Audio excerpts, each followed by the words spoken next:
The world of Banya cracks in anticipation of the approaching storm. Its lands strain against unnatural forces, and warnings of what is to come have been carefully placed among its people.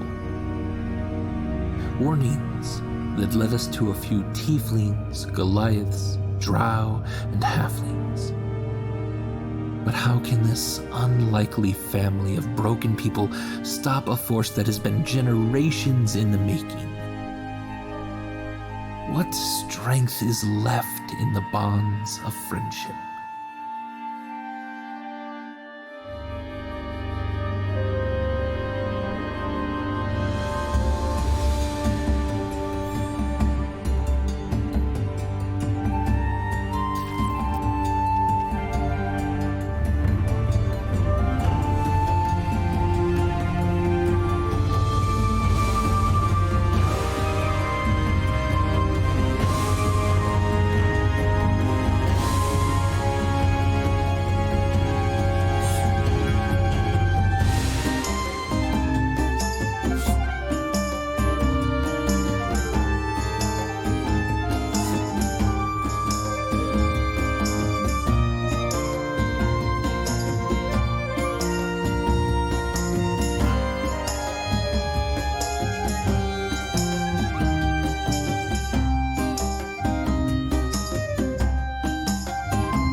Hello, everyone! Welcome to Goats and Dragons, the podcast where Helpful Goat Gaming plays Dungeons and Dragons. I'm Andrew Gilbert, he, him, his, the benevolent dictator of Helpful Goat. But tonight, I'm your friendly neighborhood dungeon master. And I'm not alone. With me, as always, is Galway, playing the tiefling sorcerer Charity. Hey everybody, I'm Galway. Pronouns he, him, his, and I play Charity, whose pronouns are also he, him, his. Lena, playing the Goliath barbarian Stormbringer. Hi, my pronouns are she, her, hers, and Stormbringer's pronouns are also she, her, hers. Adam, playing the halfling rogue Burbage Kemp. Hey everybody, Adam here. My pronouns are he, him, his, and my character Burbage Kemp's pronouns are also he, him, his. Darcy, playing the tiefling cleric Hikari. Hi. I was enthusiastic. I'm Darcy. My pronouns are they, them, theirs, and Hikari's are she, her, hers. Again, I'm taking a little break from songwriting. I don't know, maybe in the spring I'll feel more like it. Anyway. It's all good. And our guest for a few sessions, Rachel, playing the gnomish artificer Clem. You. Just a few. It's fine. Hi, I'm Rachel, and I play Clem, and we both go by she, her, hers. Excellent. So, thank you so much for being here. Welcome. This is a live recording of our podcast, and you can find this in the podcast Goats and Dragons, wherever you get your podcasts. We also have a podcast, Helpful Goat Gaming Presents, in which we play a few shorter campaigns, shorter one-shots, talk about games just kind of in general. And right now we're going through Galway's World of Tyr, which is quite amazing and quite fun. So you can check that out on Helpful Goat Gaming Presents, wherever you get your podcasts. So yeah, but right now we're on Twitch, and you can share and subscribe to us because we're affiliate. And if you have Amazon Prime, you can subscribe for free when you set all that up. It's really easy to get that done, and it helps out small streamers. If you have Amazon Prime, if you don't subscribe to us, please do it to another streamer, because it's a really easy way, free way to help support us. You can, which of the commands do I want to talk about first? You can type !Discord in the chat and get a link to join our Discord. On there, we just have fun. We talk about games. We talk about movies. We hang out and watch movies and play games. And honestly, it's just a beautiful, loving little community that is just kind of there for each other. And that's kind of a rare little piece of the internet. So if you want to be a part of that, come on in. Exclamation point Discord in the chat. Galway, would you mind talking about where our donates go this month? Yeah. Right Donation. now, if you use exclamation point donate command in the chat, you'll get a link to the Patient Advocate Foundation, which is a group that works to serve as patient advocates and also provide resources for them.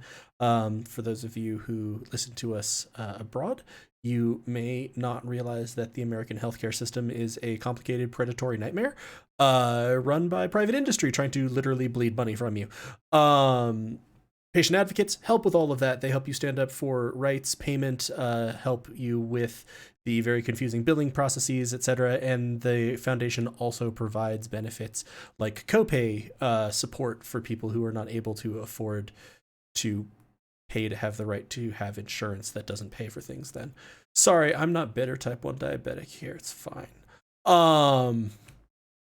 But yeah, it's a really worthwhile cause. And given that we usually try to focus on groups that have been particularly affected by COVID-19 or face additional challenges in addition to the normal ones of COVID-19, this is a group that's helping people with the complexities of healthcare in the COVID-19 era. So check that out.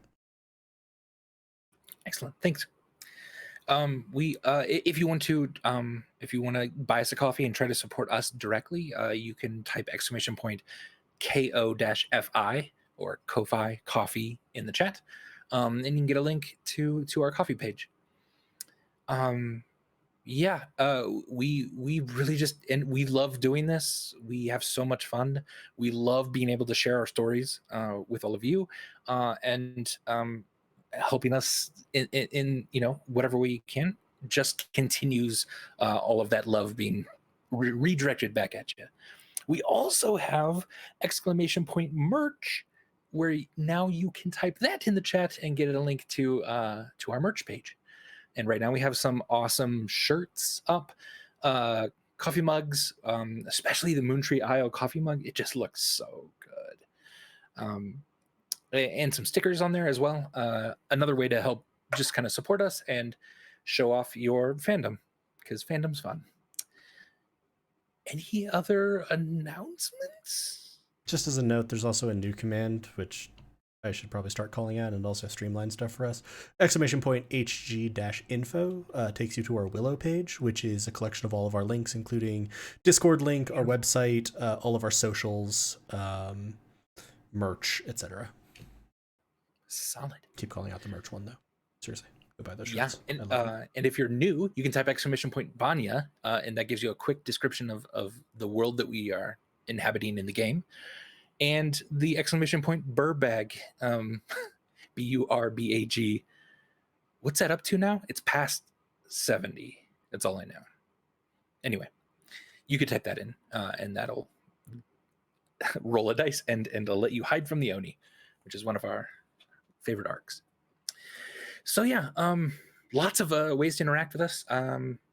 I probably won't be, but a lot of the players are checking on chat. You can converse directly with us. Probably Lena's already been on there. And yeah, otherwise, just sit back, have fun. We certainly will. So I think that's it. I think we can go straight into our game tonight. What do you say, folks? Aye. Resounding.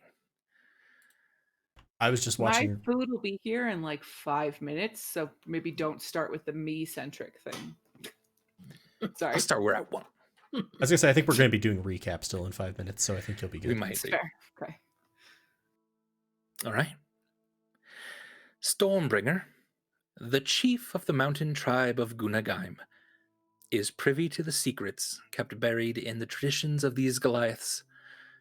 Specifically, something hidden by Israk Devere many years ago.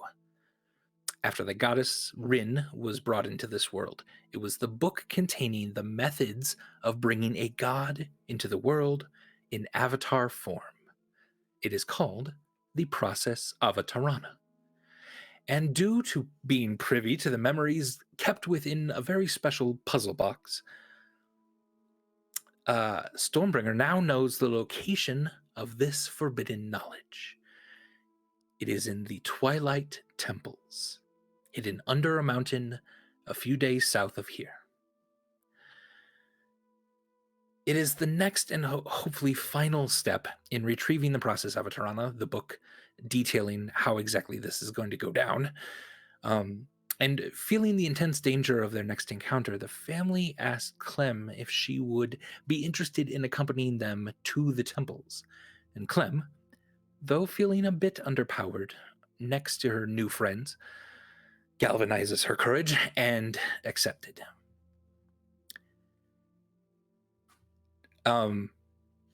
Did that describe enough, Adam, of what what it was that we were doing next? So let me also kind of clarify.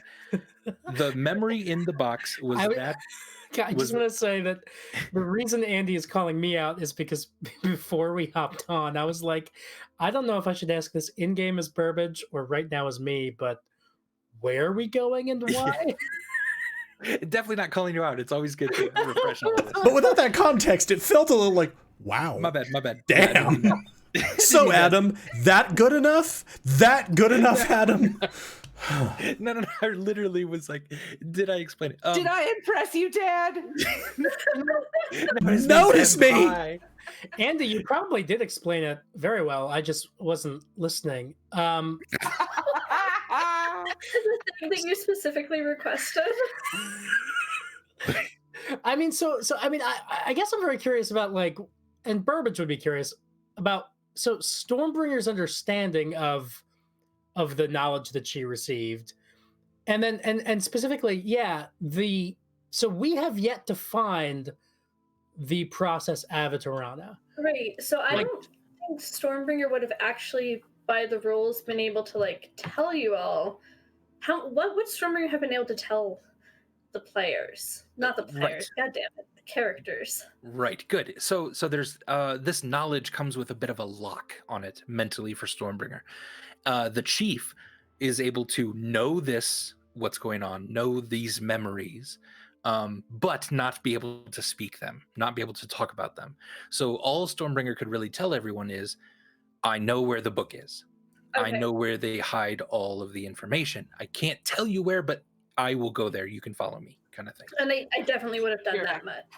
Right. And that is, it is being held by someone named Formidian. You probably can say that name, and the Twilight Temples. And that's about as specific as you're allowed to get. And Charity has an okay amount of information once given the name Formidian.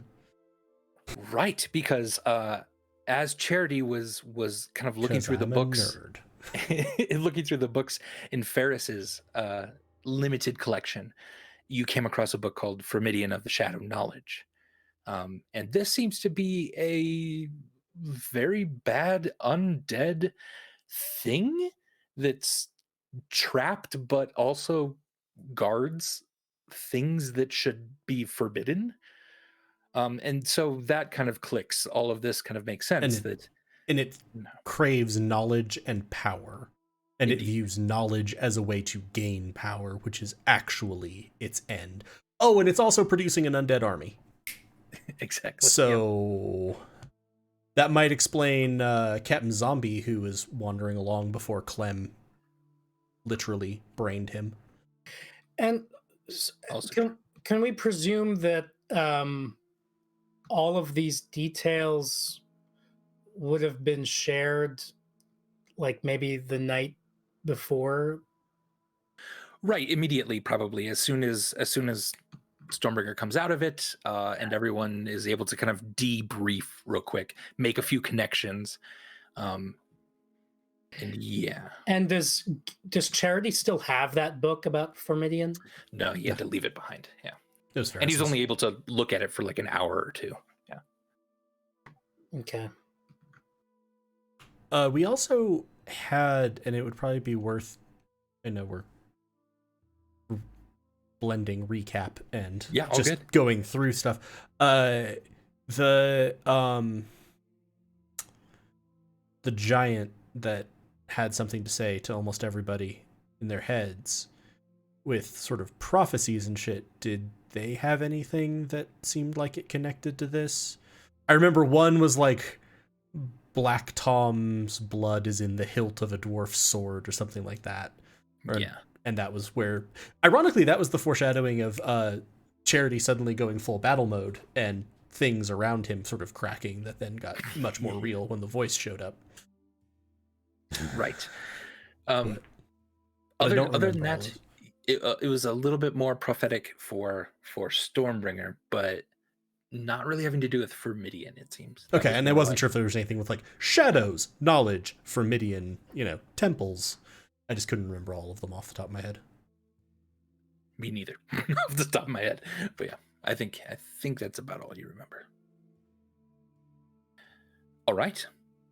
Well, now, the next day, you've had a full rest. Clem actually leveled up, which is awesome. But about midday is when you're sort of summoned, Stormbringer and Clem, to the elders' quarters, as all of the elders have now waken up from their very temporary coma. So Clem and Stormbringer have now provided a rudimentary but functional constitution of democracy that Stormbringer would like to institute in the Goliath hierarchy. You've presented your case. The elders are confused and very resistant, but Stormbringer, you notice it's an entirely different attitude toward you than just the night before, even. This is an attitude of they're willing to accept and listen to everything you say, as you are now currently the acting chief. So Clem and Stormbringer have gotten through all of that. They're reluctant to accept it, but if this is the order of the chief, sounds like they're willing to implement some of these changes and get a council going at the very least, and start that process of being a democracy.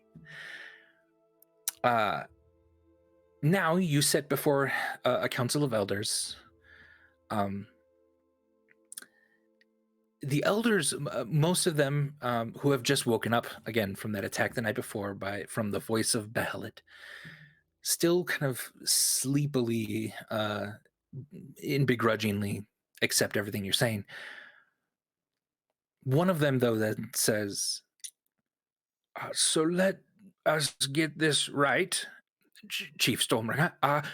There are bands of stone giants looking for you in these mountains. The voice of Behelit will kill us all to get to you.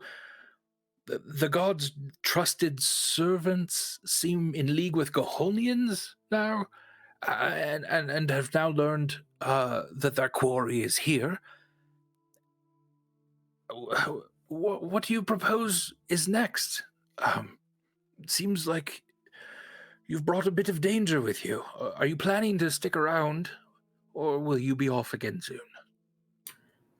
I gotta go find something. Yeah. With my merry band of thieves or whatever. But What? but Love it. I think y'all should fortify yourselves, right? That sounds like a good idea. I'm just suggesting it because we're having a democracy now, remember? But you should probably fortify yourselves, or you could go, all of you, to that town that Hikari cast Hollow on. You look around Cliffmill. to Clem. Clem's like, fucking on. The name of that was Cliffmill. Cliffmill. Yeah, I was gonna say. I was like,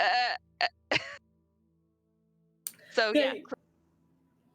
You could go to Cliffmill, where Hikari cast Hollow, and you could help fortify there. We're building a resistance there. It might be the only real pocket of resistance left against the voice of Behelit and actual Behelit. But also, you should be pretty safe here if you just maybe don't accept gifts from random strangers and kind of maybe maybe. don't let strangers in. Under Maybe the be a little cloud. bit more closed off with people you don't know. Makes More sense. closed off. And at this, Pain Whisperer sort of stands up. We are entirely safe here. We have the cloud. We have our ancestors that will protect us. Yeah, that did a real great job last That night. sounds like something somebody says in a story before they all fucking die. This isn't a story, Stormbringer. This is... Well, actually, okay, Everything is a story. Andy knows story tropes, so I'm sure we'll be fine. We'll be Again. just fine. Let's split up. it's like something people say right before they fucking die. At least like fortify the cloud, right? Fortify the cloud. Don't let people under it anymore. Don't let strangers under it, and keep even better watch than usual, and all that shit. Act as if you're going to be attacked by incredibly powerful people with incredibly powerful magic at any time.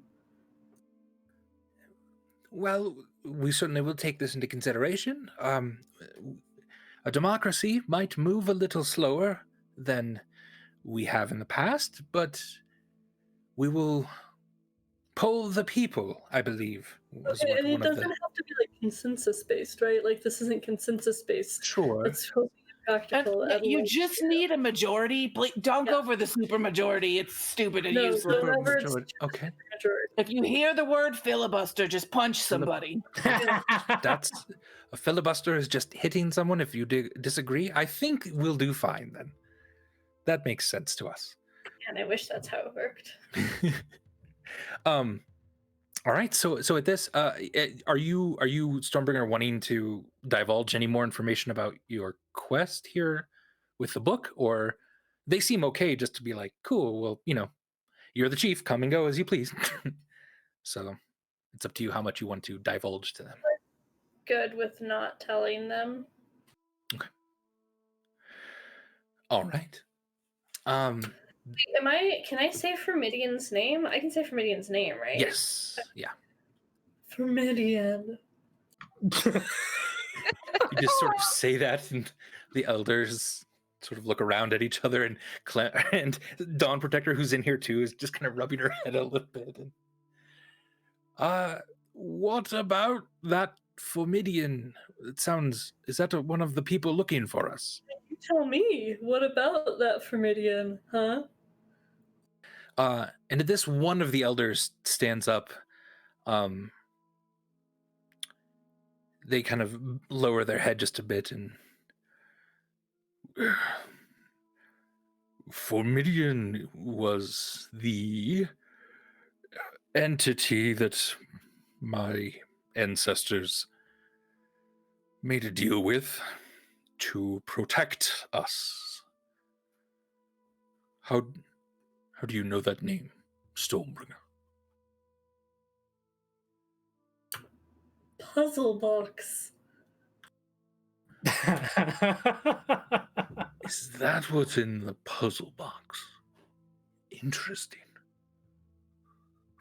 Well, I suppose it's out in the open a little bit. The reason we have the cloud, the reason that we traditionally burn our dead, is to mitigate some of the choices that were made by our ancestors.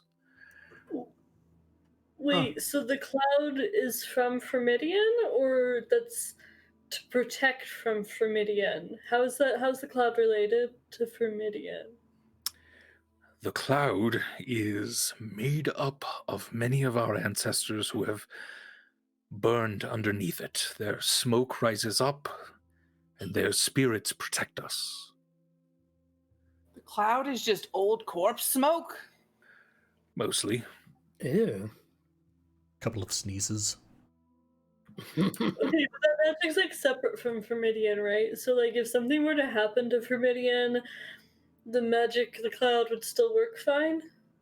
Oh, I don't think anything can happen to Formidian. He's No, it more of is. a myth at this point.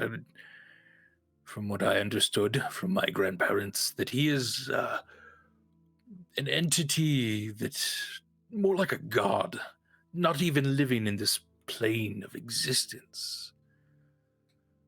But if something were to happen, I suppose the deal would be off. But okay, is the deal the thing that makes the cloud? From what I understand, yes. Okay, maybe you all should go to Cliffmill. You just said that we should just fortify here. What are you planning to do? Something to the cloud? I'm not planning anything. I don't plan things. Do I look like a planner to you? Well, she does have a point. I'm just saying that look, like Formidian is a factor in where I'm going and what I'm doing, and maybe sometimes things happen to factors, especially when I'm around the factors. Stormbringer, and this is Brain Crusher, your kind of best friend right now on the Elder Council. Stormbringer, we trust you. Do we need to leave our home? I mean, I don't know if the sanctity of the cloud can be guaranteed, and if the cloud is gonna go away, I don't know what protection you have here aside from being Goliaths. I see. Well, you've given us much to think about. If you don't mind, maybe we could discuss a bit amongst ourselves. As to Yeah, what to do democracy. next. Refer it to Yes. a working committee. Right. Thank you for the warning. And she'll turn to the rest of them. It's not that Stormbringer brought danger here. Danger has always been about us. We've grown a bit complacent under the cloud, and perhaps that's catching up to us. Thank you, Stormbringer. Clementine, you've been a dear friend to Stormbringer and all of us. Take care of yourselves on whatever you're doing next. I like to think that lunch was provided at the meeting, and Clem is also just like, Yeah, it's great.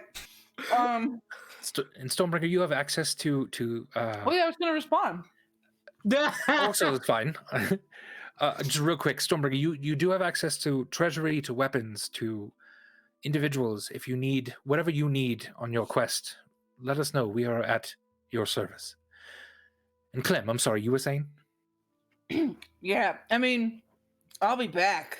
I'm just going to, help him out a bit with some of my expertise, but I still plan on trading, so I hope we can figure out a way to do that wherever it is you move to. Excellent. We will definitely let you know. Yes. Is Dawn Protector here too? Yes. Yeah. Dawn Protector's kind of just been silently on the edge. There was like a small little kind of swearing in ritual for you to kind of really become the chief based on their traditions, and she was here for that mostly. Message Cantrip, Dawn Protector. We can hear you. Do you need something, Stormbringer? Are you still thinking you might come along? You'd be welcome. I don't think you can stop me. Hey, excuse me. I beat you for chief. I can definitely fucking stop you from coming. Also had just woken up from a coma, so... Yeah, and who's the one that got comatized? Not me, you. I'm pretty, just as a note, Stormbringer, I'm pretty sure you're still talking into the sigil, and I'm pretty sure you're talking to someone in the room, but it connected to mine. Apparently when we set these up, I was like the default number. Do you need something? What? No, cancel message Cantrip Charity. Message Cantrip Dawn Protector. You can't. She doesn't have a sigil. Also, you're clearly in the same room as her. Cancel Charity.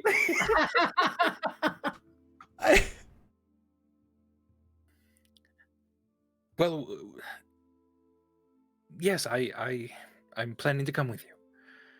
I think she was offering to come and not necessarily telling you that you couldn't actually stop her. She was trying to say that she was very excited to come. That's another way of putting it, Clem. That's And she'll kind of not- wink at you just a little bit. Why didn't you say that then? Because I mean that you couldn't stop me. Anyway, Excuse me. I could definitely stop you. listen, we could go again, Stonebringer, anytime. I beat you for chief. We've arm wrestled 30 times and you've beaten me once. Yeah, 'cause So I let you win all the other times, okay? right. And at this, the elders are sort of kind of getting up awkwardly and moving a bit away. And Dawn Protector smiles and it leaves the establishment. Okay, well, let's raid this town for magic items, Clem. All right. So what have the rest of you been doing? Barbage, Charity. Charity, I think you had been off. I was gonna say, tell me where I was. So. Yeah, do you want to keep that a secret or? No, I probably would have.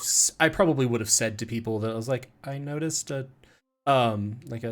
tattoo artist in the village, wherever that would have been. Like, while you go deal with the people who are almost certainly not going to be grateful enough for the fact that we saved their lives not 12 hours ago, I'm gonna go get some work done. All right, so yeah, in Stormbringer and Clem, you probably see Charity kind of coming back around this time as well. And Burbage and Hikari, what have you been doing this morning?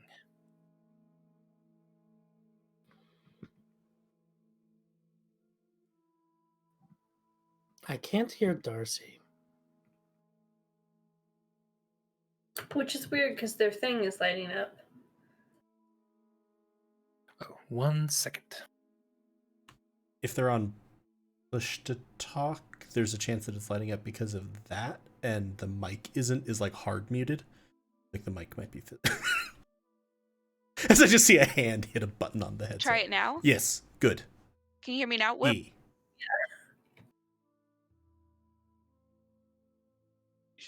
There's a little button I keep touching apparently on the headset. I used to accidentally do that on my headset a lot too. So I was gonna say that I would be stocking up probably on some alcohol wherever I can do that. And also I needed diamonds and diamond dust, right? Sure, yeah. So that I could, so I can use my greater restoration spell if someone were to die. Right on. And stuff like that. Just Okay, so some shopping. Sure, we can do that. doing some shopping. Same Burbage, or do you want to kind of sleep in or get something to eat? What do you want to do?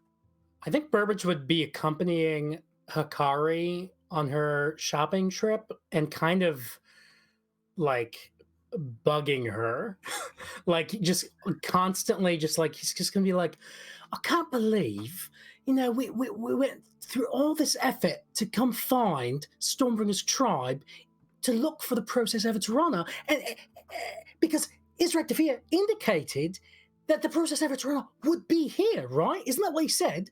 Do you remember, Hikari? I'm pretty sure that's what he said. And we get here, and no, it's like, no, the princess you're looking for is in another castle. Like, does the adventure never cease, right? So now what we're doing, now the process of its runner is in another location called the Twilight Temple or something. I can't believe he said that to you. And there's somebody named Formidian there who's raising an undead army or something. This is a whole new sort of like tenor to what we're even doing. It's a whole new chapter, and I thought we were like, trying to find Hellfire to try to save Daenerys, I thought we were like trying to like deal with Behelit or something, and this seems like what's going on, you know what I mean? And it's just like, I don't know. And then last night, Stormbringer and I changed bodies. That was really confusing for me. Craziness. And I already had some like pre-existing identity issues, some problems with feeling grounded and connected with the world and with myself. And now I'm just like, what the fuck? You know what I mean? Anyway, diamonds? That's what you're looking for? This place looks like it probably has some diamonds. Diamonds are us. I don't read Goliath, but I'm willing to bet that says diamonds are us. It's not even a sign, Burbage. What As you is step, that? Yeah. I mean, It's do I know where it's I'm going? wood grain. Oh, that's some fascinatingly ornate wood grain. It looks like written language. as you step outside with Akari, there's a Goliath standing outside, and they have a little bushel of snowberries, these kind of like vibrant red and blue berries on like kind of a white stalk, and they're just kind of holding it there. It's a tall female Goliath, looking pretty young, hair intricately braided, kind of coming down to nearly her like belly button. Then in front of her, she has a shield on her back, and sort of looks surprised that you were coming out of the building just as she was sort of walking up to the stoop. And she says, "Yes, hello, Hakari. How are you?" Fine. So, my name is C Promise, and Hi, C. Promise. Great to meet you. We're just kind of in the middle of a conversation, you know what I mean? I'm so sorry. I didn't mean to interrupt. No, it's all right. Can you tell me, No, what it's do you know fine. about... Have you heard the name Formilian? No, is that a Goliath? I only really know Goliaths. God, I don't know. Anyway, what are those berries you've got? They look tasty. Can I have one? Sure. And she hands them to you, and then she just kind of looks at Akari.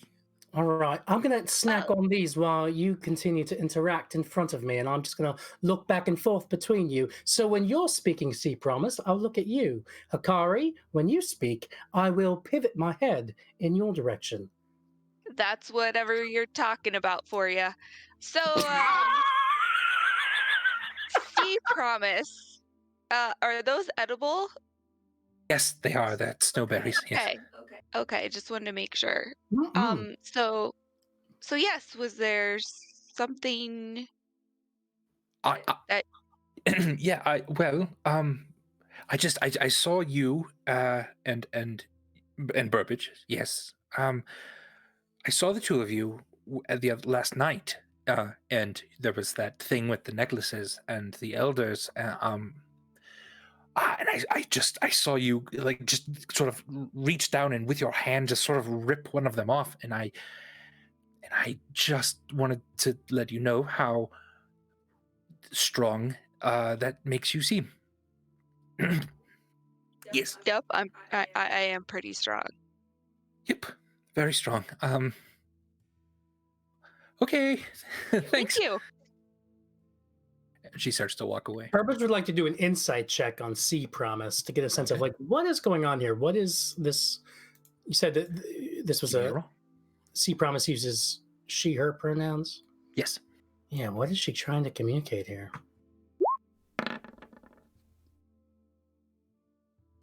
16. Let me whisper something to you, Burbage.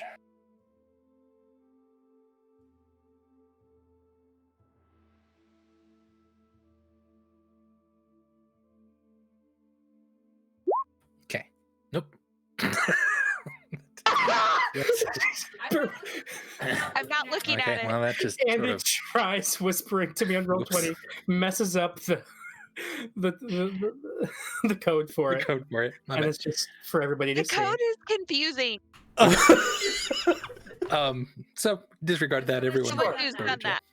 On the other hand, I'm glad that it was 100% what everyone thought it was. So, you know, Well, of it's... course. I was just waiting for you to have rolled 16 and be like, oh, no, she's an assassin. Well, wait a minute. See, Promise, you know Yes. Guga Gaim, right? Who? Are they a Goliath?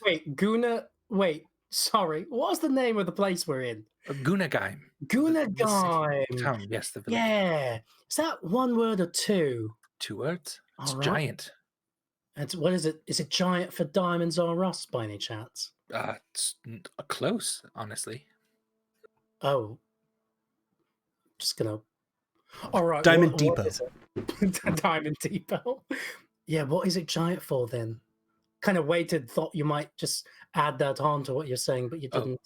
Sorry, no. Well, it's giant for, like a hidden treasure or a hidden gem, something that's removed from sight but hidden away preciously. Oh, right, because you're hidden under a cloud. Is that it?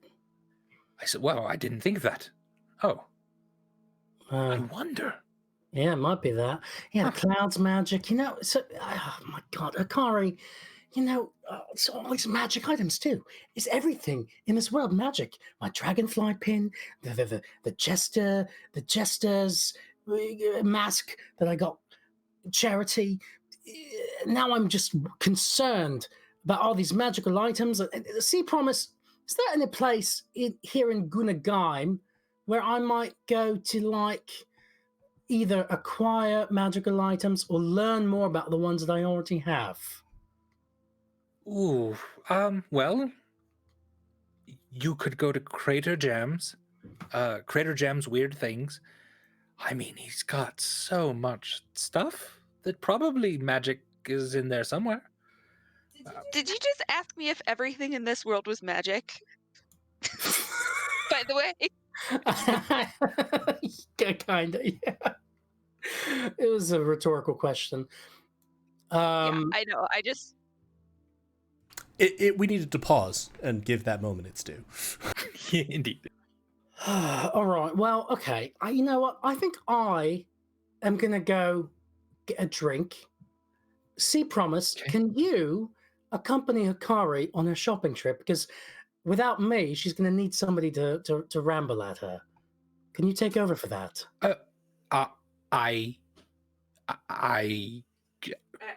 That's fine, I guess. Yes, we could. Yeah, yes, we could do that. Yes.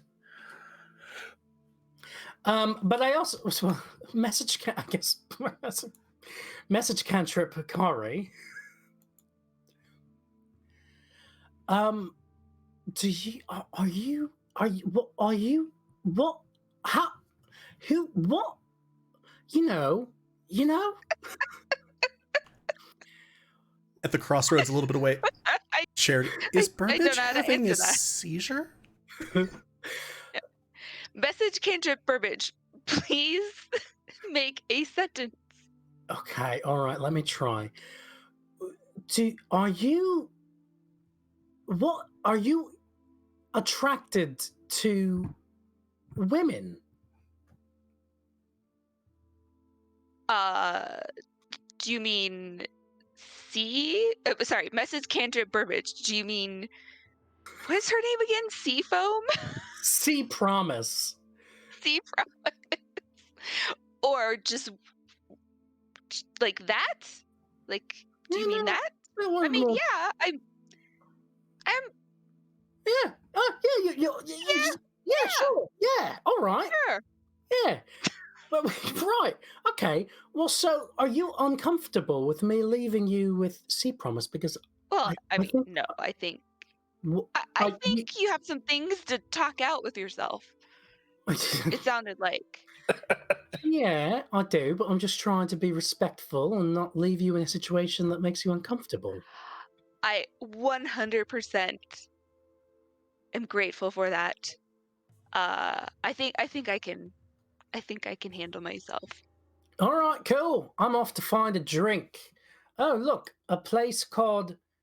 Well, Burbage can't probably even read the signs. Are they on Goliath? Giant? No, they're in common. Oh, Mist Favors Tavern. But I also heard last night about a place called Bubble Dark's Brewery. Sea Promise, what do you recommend? Mist Favors Tavern or Bubble Dark's Brewery? Yes. Great. Excellent. I'm going to go this way. Message Cantrip Burbage. So if this whole thing goes bad, then I'm going to pretend I got a message cantrip from you, and and your apartment is flooding, and I have to come help you move your things. Is that okay with you? End of message, Cantrip. Yeah, Signed, of course. Sure. Yeah, the classic fake message cantrip maneuver. Yeah, I've been there. All right. Okay. Well, have fun. And now I'll go to Bubble Dark's brewery. Okay. All right. Yeah, Hikari. See, promising you. Kind of quickly with her help, find everything you need.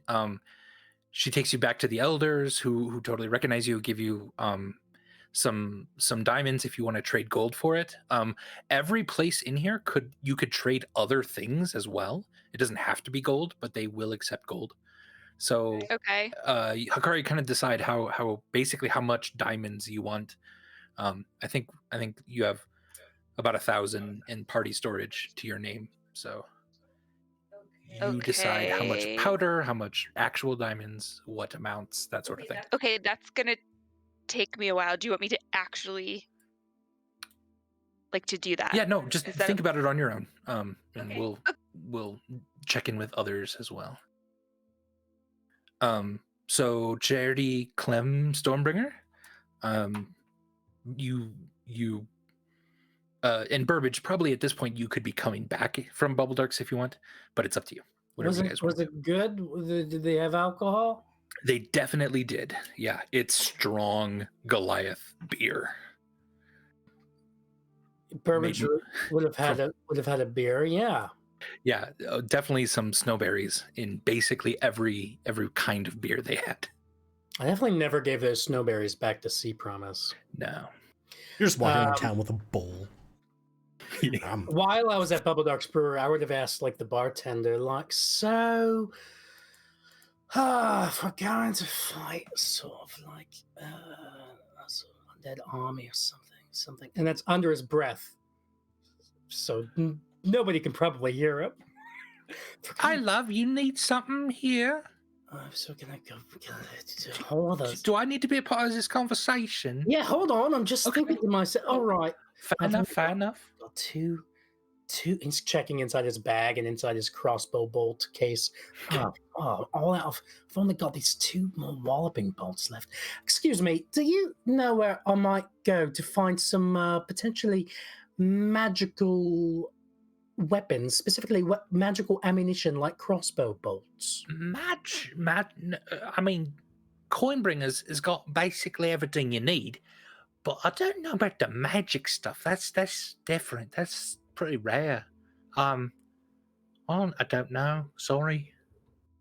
What kind of establishment is Cornbringer's Goods? It's got basically all your gear, anything you need, that sort of thing. I think they got some health potions there, but that's about all the magic-y stuff. All right. Where's that? Can you direct me to Cornbringer's Goods, please? Oh, it's just right down the road, straight over here, across the street. Okay, and he'll down the rest of his beer and go there, and beautiful. It does sound like you're saying Cornbringer. Does it? Yeah, that's Stormbringer's. Stormbringer's. I just keep hearing Burbage saying Cornbringer, and I'm like, Cornbringer is good. And yeah, Burbage would be see if there's any kind of. I mean, he's got plenty of regular bolts. If can he discern whether there are any magical bolts? This gives you a chance to practice. Practice Arcana? Yeah. Yeah, there's kind of like a bin of crossbow bolts that you can sort of look through and sort through. If you want to, give me an Arcana check. Odds and ends ammunition. Yeah. Shit. That's a crit hit. It was the visceral, immediate shit. There wasn't any. What? But now there is, because I want to. I'll reward that. Because that's ridiculous. So, you find 3 that you think are magical. 3 bolts. You don't exactly know what they do. You just get the sense. You feel it. You see some of the runes kind of inscribed on some of it that Charity told you to look for. These feel magical. You just can't quite tell what to do yet with them. Oh man, all these magical items, magical gifts, practicing Arcana more than I've ever practiced in my life. I'm getting a glimpse of an alternate dimension where I went a different route, some kind of arcane trickster route. Is that right? That's a rogue, right? Yes, that is the Yeah. roguish subclass that's a caster. Well done. Okay. Adam's making D&D jokes, everybody. This is new and exciting. Mm. With the I'm sorry. eating the food and spilling the tea. That's what Rich is for. All right. Clem, Charity, Stormbringer, what are you all doing? Is there anywhere in Gunageim that sells magical items? Yeah, Cornbringers does. I'm 90% sure that sign said coin bringers. Did it? Pretty sure. At this Charity's just gonna sort of lean to the side so that he has a sight line to Dawn Protector. Dawn Protector, does anywhere in town sell magical goods? I mean, you're most likely to find them at what the fuck's their name? Crater Jams. Crater Jams, yes. Well, there's lots of stuff there, I suppose. Yeah, so that I could be figure just magical. like possibly you could go there, and sometimes I'm- they've got mundane yes. stuff. And If I'm being completely honest, some of the things that we were supposed to deliver to that forbidden knowledge area kind of get shoved into Crater Jam's weird things. As a note, I also feel like it would be more subtle just to say to Formidian, like that. By the time you explicitly declare it the forbidden knowledge area, you're really just begging people to ask what you're talking about. Fair enough. Though, to be fair, no Goliath has ever asked me, so... Yeah, y'all don't seem real big on questions in a lot of ways. I was just like, hey, everybody, where should I set on fire if I wanted to cripple your infrastructure? And everybody was just answering me.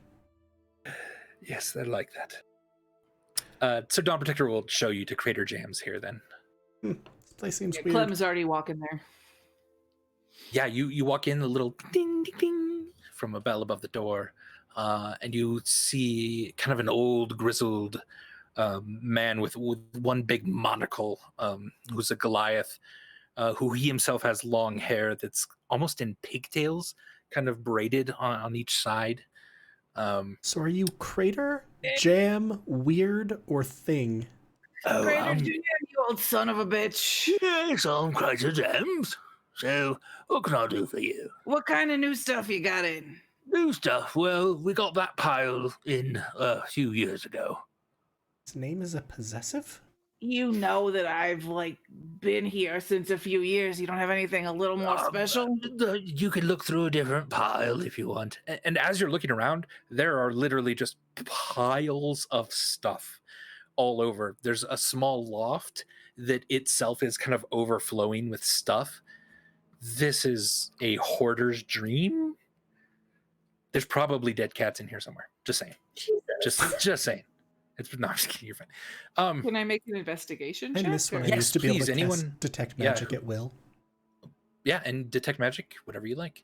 Oh, no. If you cast detect magic, I'll give you an That was advantage. Warlock Charity. I don't have that Oh, I see. anymore. 19. A 19. Interesting. I'm gonna. Would it be investigation or would it be Arcana if I'm particularly looking for anything magical? In this mess, probably investigation. All right. They're actually, I just realized You the same have- mod for me. Oh, right on. Cool. First go of the night. So remember, everybody, guidance is a cantrip that makes you or your friends better at things. Use it early, use it often. Beautiful. Not gonna help a whole lot. All right. 11. 11, 19. All right. So Stormbringer, you kind of go in. You just see mess. You don't quite see anything in particular. And Charity, as you're going in, you spend about 10 minutes just rummaging through paperwork, through bags, through this is just insane. Nothing here looks of any value. Clem, who's been here several times, knows a few piles at least to skip over. And Clem, you start rummaging around in one of these. You find it takes you a bit, but you find a few different kinds of things here. So I just want to imagine the piles are bigger than Clem, and she's just like literally digging her way in, and just like feet sticking out as she's like. I just picture diving through Clem piles. walking into one of the piles, like it's like a topiary, just like, I have become one. So Clem, you see Charity, you would have found this too. A little piece of paper that says, "My friends mad me hide it in the place. It won't be found even by me, but I hid this here so they can't find it, and I remember it." Just a piece of paper that just rambles like that, which is weird. But also, if you go ahead and look in your handout section, you'll find a little place called Crater Jam's Weird Things. And with a 19, you've been able to find all of these individual things here, which is also going to include a potion of superior healing, boots of elven kind, the unforgettable crystals, earrings of understanding, a potion of greater restoration, a staff of the python, and a wand. So after you've spent about half an hour in here, all of you kind of conglomerate on this one little pile that Clem has made. And Clem, you think this is everything in here that seems magical. So what to do? There's also a rough GP value to each of these things.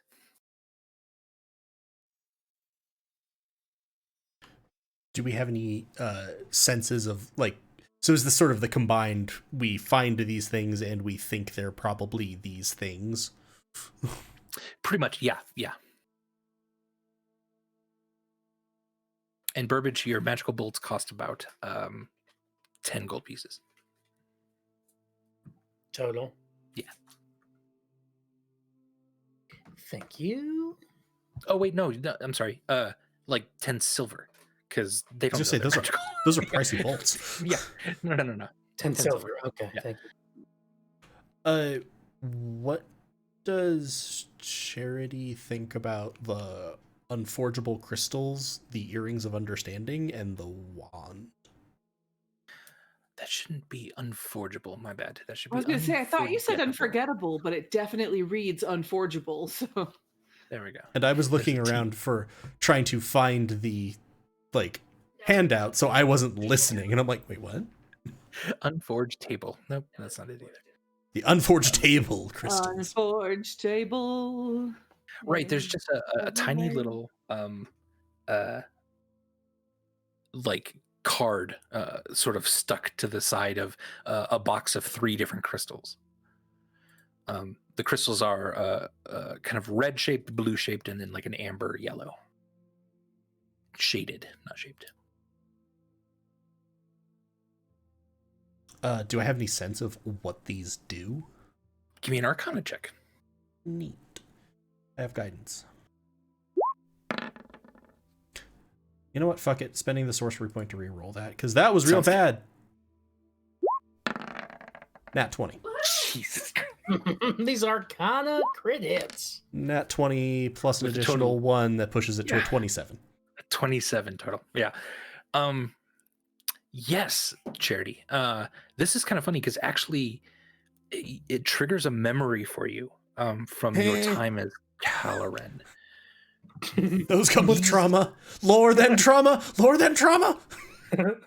These crystals were specifically used in your case to spy on people, because you could essentially activate them, and then they record everything as if it's a memory, everything within about a 15-foot radius, the visual, the auditory version of it, and then you can replay that memory later on. And so you might be recording someone without them noticing. That's at least how you've used them before, and they're pretty rare. It's wild that they've shown up here. And so basically that's like a command word to activate it. It records stuff around it, and then if you like speak the command word again, it pipes it into your brain basically as a memory. Right. Yep. Or there's a function that you can basically re-illuminate something, so it's sort of almost like a tiny projector can like look onto a wall. So you It'll can show you the can image, play it basically. like a movie. Yeah. Okay, so you can also project it so that other people can see it. Yeah. Interesting. So there's 3 of those, probably about 100 gold pieces each, is what the little tag says. Earrings of Understanding and the Wand. Right. So there's 2 different sets of earrings of understanding. One, these are very somewhat common. They help you to hear and understand language, but they are specifically attuned to one language. One is already labeled Druidic, and then one is just labeled Common. So it's probably just a common language like Elven, not like the common language. I was going to say, those seem exceptionally not useful if they're common. Like, great, I'm going to take these and put these on this, like, cat. Now the cat can understand me. But like, well, maybe. But like, yeah, Dwarven, Elven. Yeah, something that like makes sense. No. You're just not sure which one it It's is. just like a standard language. Okay. Yeah. And then the Wand. Give me an Arcana check. Go again.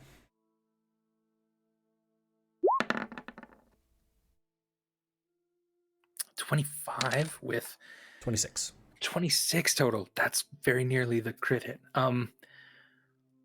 Yeah, so with this, you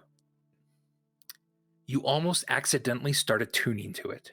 You start to you kind of just hone in, just dial in your magical essence with this thing, and you start to feel incredibly sad all of a sudden. And just a single tear kind of rolls down your cheek, and you kind of wipe it away, and you're like, that felt weird. You think it's a wand that can cause someone to cry. Huh. But that's seemingly it. This sounds familiar. Hasn't this shown up in this campaign before? It is a wand of tears. Does this strike anybody else as familiar? Yeah. Something about on the ship being able to tell. Somebody tried to be able to tell like Burbage or like what Burbage was actually feeling, or like is No, genuine I think it was like Charity was testing like a wand that I thought was supposed to like make you cry or something, and decided to point it at Burbage. Or It could be similar. He seems pleased with himself, so it probably is connected.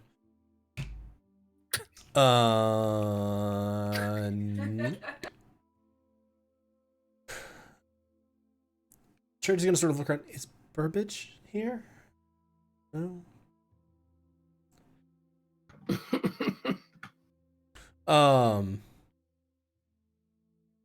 Man, that potion of greater restoration is just like real expensive and taunting me. I mean, he also does trades. This is true. I don't have a whole lot of money on me. I'm personally interested in that healing potion and the wand of tears, because that one just sounds fun.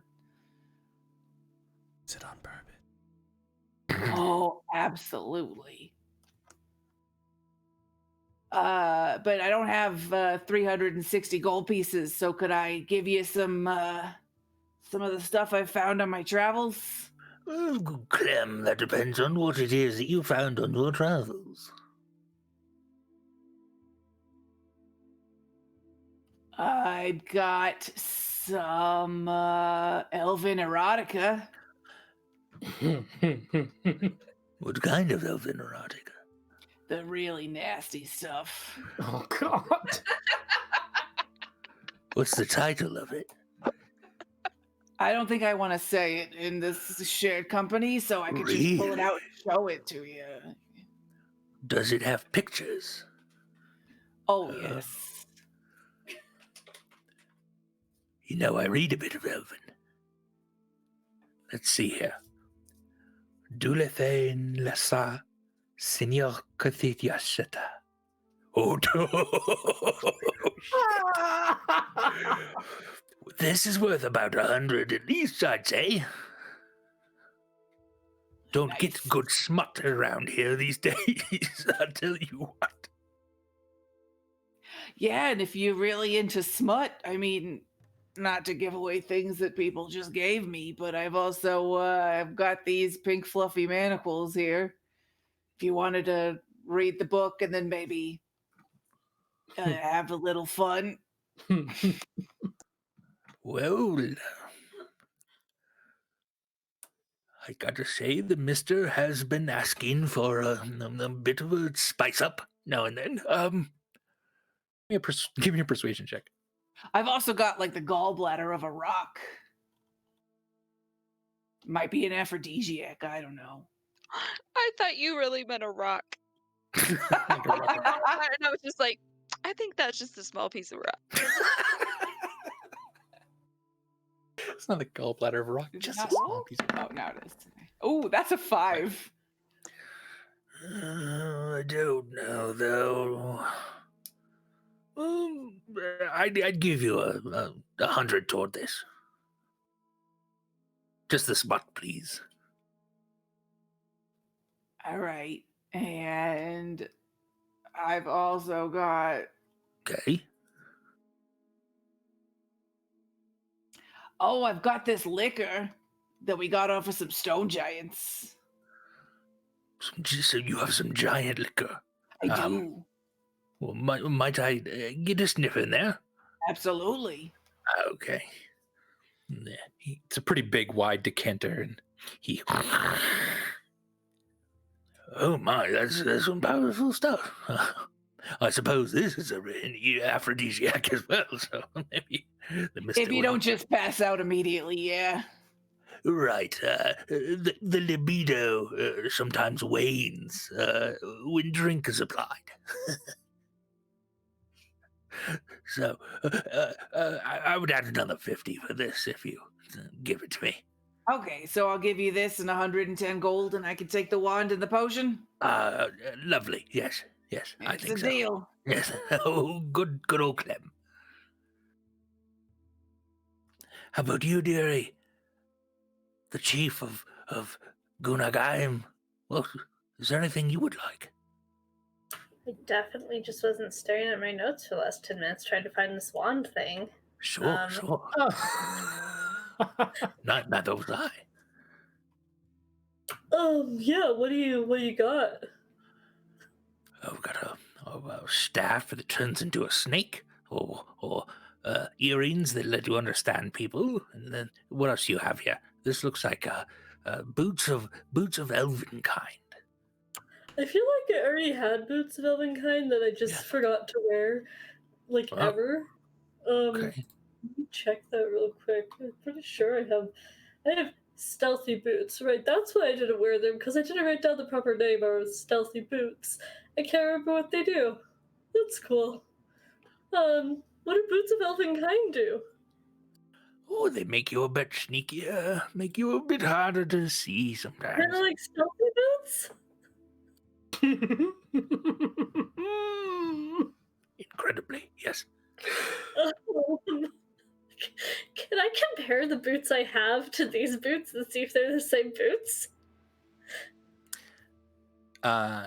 Right. So you look at them. These feel a little nicer.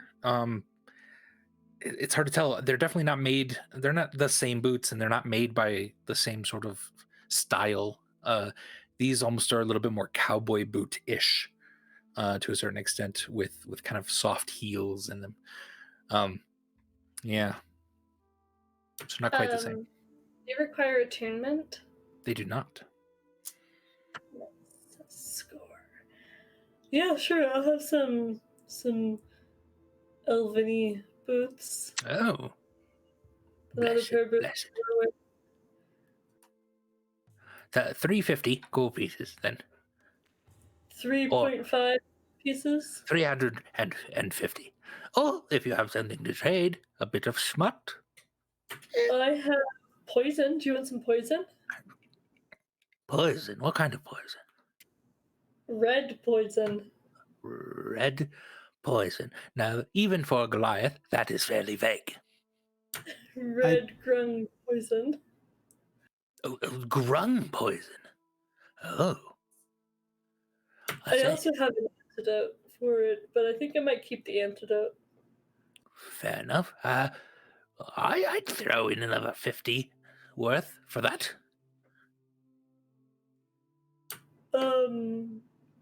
So it'd still be 300? 300, yes.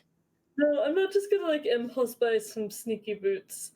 I don't know how much money I have. Don't you already own sneaky boots? Yeah, apparently I already own sneaky boots, so I'm good. Thank you, though. Yes, okay.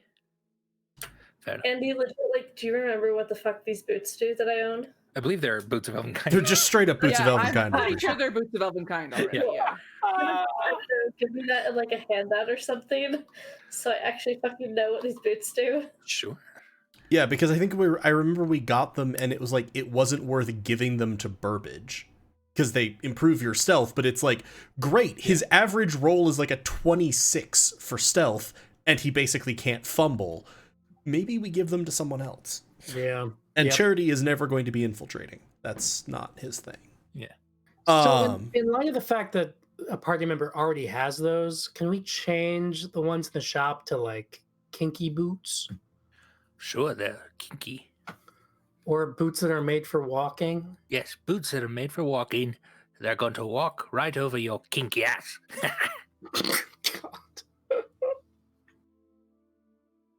What else? You. Reconsidering the need to set this place on fire. With the silver hair, you. Surely you've been eyeing something. Gonna place the box of crystals down. Oh. Honestly, these crystals are beautiful. The power to remember things. Yes, quite. If you know what everything in here does, why don't you organize some of this?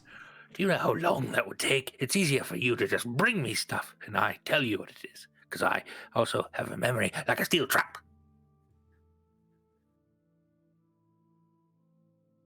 Yeah, sure. Okay. Fair enough. And Charity's gonna sort of hey Seamus, you wanna spit out the pots of crafting? Oh yeah, yeah, sure. The pots of craft. Okay, here you go. And then they come up to the surface. Thank God they're not actually moist. Please never develop the ability to produce saliva, Seamus. Sure thing, boss. And Charity's gonna place the multiple pots of crafting. I think I had 2 of the 3. Oh, these are lovely. Let's see. Oh yes.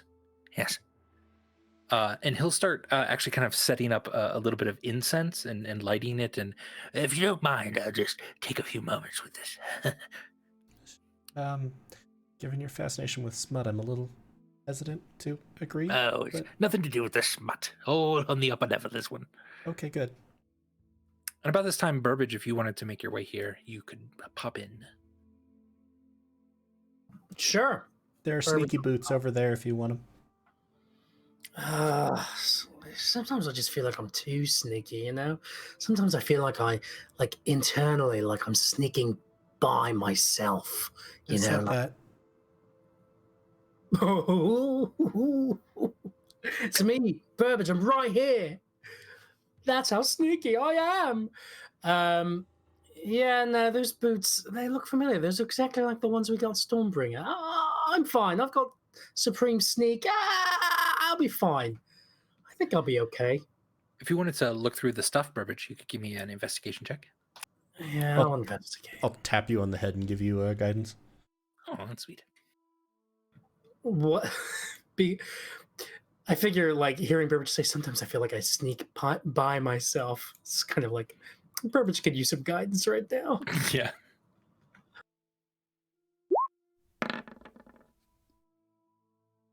$16 and I'll give you. Oh. Also with guidance, but fuck it. I'll also give you my flash of genius, and you can add 5. So 18, 23. 18. Because I got a 19, so I'm guessing that the 20 is like the next DC cap or something. So you might find something else. It seemed like there was kind of stuff at each rank of it too. Right. So yeah, 23, because I'll give you my flash of genius. Nice. So you get a 23 total? Yes.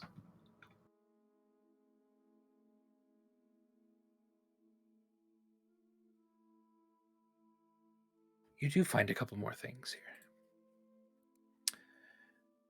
A potion of slipperiness, which now sounds gross, but it's not. It's actually a D&D thing, I promise. Slipperiness. Wait, that's a canon thing? Yeah, they're actually things. It's just for some reason all of the merchants are super smut focused. So a mysterious sphere, a tentacled rod. Sorry, dice of the will. These are these listed in Crater Jam's weird things? Yes, they are now. What does potion of slipperiness do? Do you ask Crater Jam? Yeah. Well, potion of slipperiness. See, if something's trying to grab you or keep you from moving, you can just drink this, and it's like you become very slippery. Nothing can just hold you. Nothing can hold on to you. I knew a friend who tried it when he was fighting a bunch of spiders, and it worked like a trick. It's beautiful. Okay, now I actually really want that too. Burning through the cash reserves here. I would probably examine the everything besides the Ocean of Slipperiness, or just trying to figure out what they are a little bit better. I don't know if some of them are just obvious to me of, oh, that's what that does. But yeah, give me kind of a generalized arcana here. Let's see how you can give them. Oh, re-rolling that one. That's a 1. That's a nat 20. That's a nat 20. With a wow. For a total of 29. All right. Sorcery points, kids. They're the best thing that ever happened to sorcerers. All right, what do we got here? I'm also real glad that I got a crit on a thing that's just explicitly called Mysterious Sphere. Yeah. Like, oh, that feels useful. The Mysterious Sphere. It's about a foot in diameter, covered in kind of brown, red, blue, and green mosses. When you it opens in a little bit of a puzzle fashion, but once you open it up, any food inside doesn't spoil. Stuff inside doesn't age. Nothing loses or gains heat, and nothing continues to break down or decompose inside of it. So it's a vacuum sealer that looks like it was made out of a furball skull? A little bit, yeah. The tentacled rod, you kind of like look at it. You think you remember Nahet talking about something like this once. It's got kind of like a loose sort of tentacle on the end. But if you sort of like whip it a little bit, the tentacle like reaches out and like cracks in the air. Almost like a whip, but probably if you were to attune to it, does much more. And then Dice of the Will.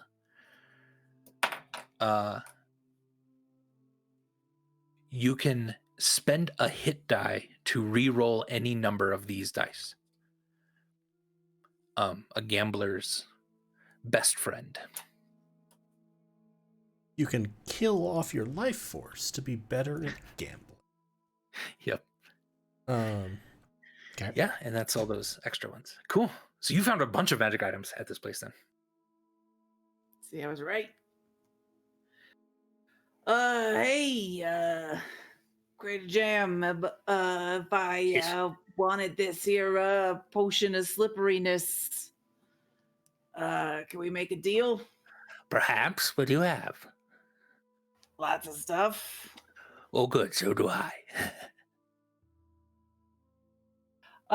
So not to like just, I keep saying this, not to just give away things that I've already just found, but I found the Veteran's Cane not that long ago, but I have another, I have an enhanced quarterstaff already that's a +1 thing. Yeah. Would it be a dick move if I already got rid of it? Possibly. The Veteran's King? No, whatever you want.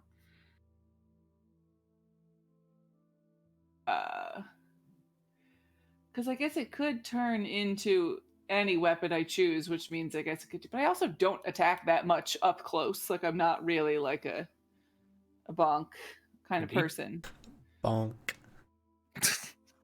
Yeah. So I'll pull out the Veteran's Cane and be like, "This is pretty fancy here. I think that I could even get more than the worth of the potion for this." Yes, this came in to our friends up in Frostbane Clothing not too long ago. I think that woman, a strange woman with the Furbolg friend, brought it. Anyway, it's beautiful. It's an amazing little piece. I think I would give you 400 gold worth of things for it.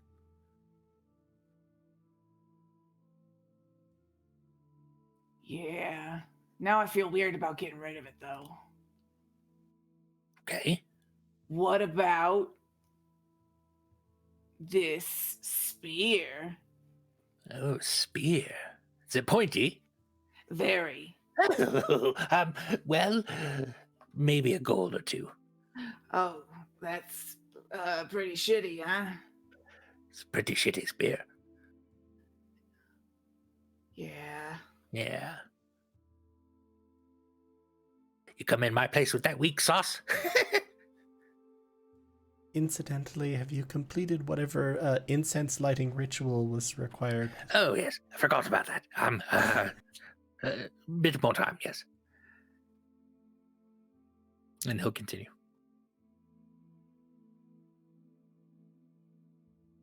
Charity's gonna like look over at the mysterious sphere. I suppose it would keep the popcorn warm indefinitely.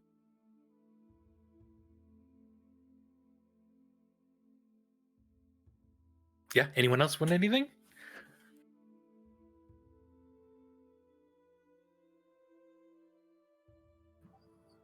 I mean, Burbage would be interested in the tentacled rod just because it reminds him of Nahet. He'd Sure. sadly just think of Nahet and remember, like, oh, Nahet was cool. Probably died.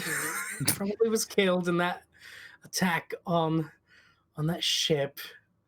That's sad. Or Mr. Hislop's making ready the sails in heaven. Mm-hmm. Or hell. He was a freebooter, so. But I mean, it looks like this tentacled rod is really expensive, Aye. even taking party storage into account. I mean, if you think it'll be useful, I could give some of the proceeds of the cane if I decide to trade it. Might I ask a question? I hope it isn't. What I mean to say is, I've not met many of the short folk. Are you a dwarf by any chance? Me? Yes. No, I'm not a dwarf. I'm what they call a halfling. That's a shame. I have this ring, this dwarven made ring, that I can't figure out what it does for the life of me. Oh, could I try it? I speak. Does it have writing on it? Because I have the belt of dwarven kind. Does that help me be more dwarvy? Dwarvy. What? Gives you a luscious beard. More dwarvy. It does Yeah. give me a luscious beard. And I can have dark vision and poison resistance, and I'm basically a dwarf for the purposes of whatever this ring is. Maybe. Yeah. Do you want to put it on, or look at it, or Can I whatever? look at it? I was gonna say, I feel like Sure. she was going for an intermediate step of not going face first into the barbed wire. I will also, if Charity sees someone like examining something in particular, Charity, you'll just sort of feel it pop. There you go. Do better. What you want me to roll? Arcana, please.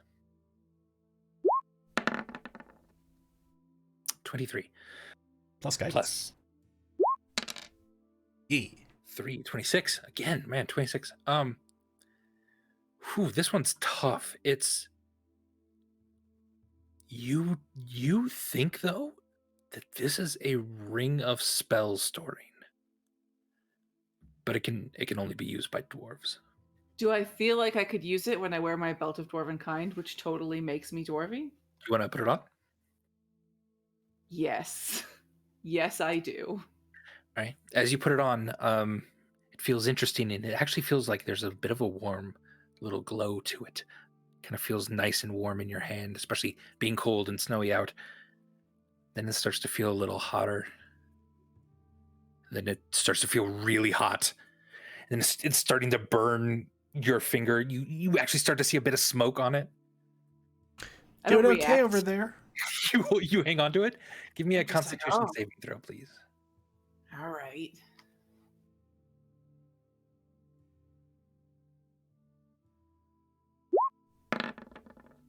Oh no!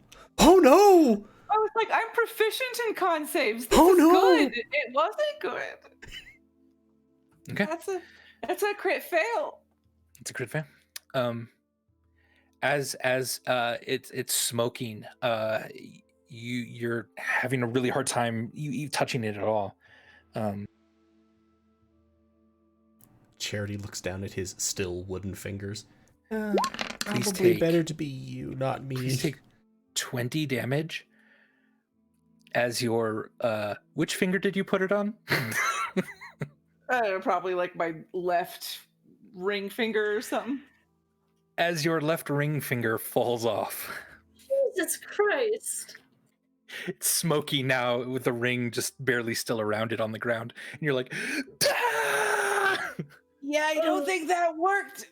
Having a dwarvish belt, and I'm just gonna pick the finger up, Okay. and I'm gonna turn and look at Charity, and just be like, "You got any help for this? Stings quite a bit, actually." And Charity, actually, we've had rules for this before. You can actually reattach things. Yeah, if we have with- like the full parts and everything else. yeah, if I'm you have all the just full, as long as standing there, like doing that game where I like move, where you like, but I'm actually moving my That's- finger back and forth. Please don't disrupt it any further. This is sort of a Oh, delicate sorry. moment. Yeah. mhm. if you can pump 15 healing into it, it'll reattach. Sure. Let's say healing word at 3rd level. Yes. What a series of events. Go for it. Sorry. 16. 16 is enough. 16 is enough. Made it. Yeah, so is the ring still on the finger? Or did you take that off before you I'm put it on? assuming they like separated when they fell. As Sure. I was gonna Yeah, say, as you're like picking the finger up, Charity's just gonna slap the ring off. Like, no, Keep it on the Bad. ground. Yeah, Bad I guess break. I'm not quite dwarf enough for that. Thanks. That was an experience. It's one for the diary later. Are you a dwarf, Clem? I thought you were just short. No, I'm a gnome, but I got this belt, gives me this luscious beard, and makes me more resistant to poison and those kinds of things other dwarves have. Yeah, that's true. I'm so sorry about that. I didn't know what it would do. No worries. Could you maybe give me a discount because I lost my finger here? Well, listen, I can't go around giving everyone who loses a finger a discount. That's funny. Now you But- look here, mister. Yes? Sorry. My friend lost a finger in your shop. I I think that might just very well might be cause for potential litigation. You're short too, are you a dwarf? That's You are. nice. I'm not. He has a memory like a steel trap.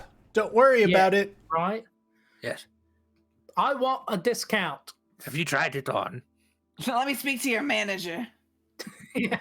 What are we trying on? This ring? Do you want? What happened to? No! You just saw what happened. Do not put Yeah, the ring Joel, on. like it's gonna burn your finger off. What I about was- this swiftness potion that I made? Can I sell you this? What is this? It's the potion I made this morning when I woke up that will go away at the end of the day. Give me a deception check.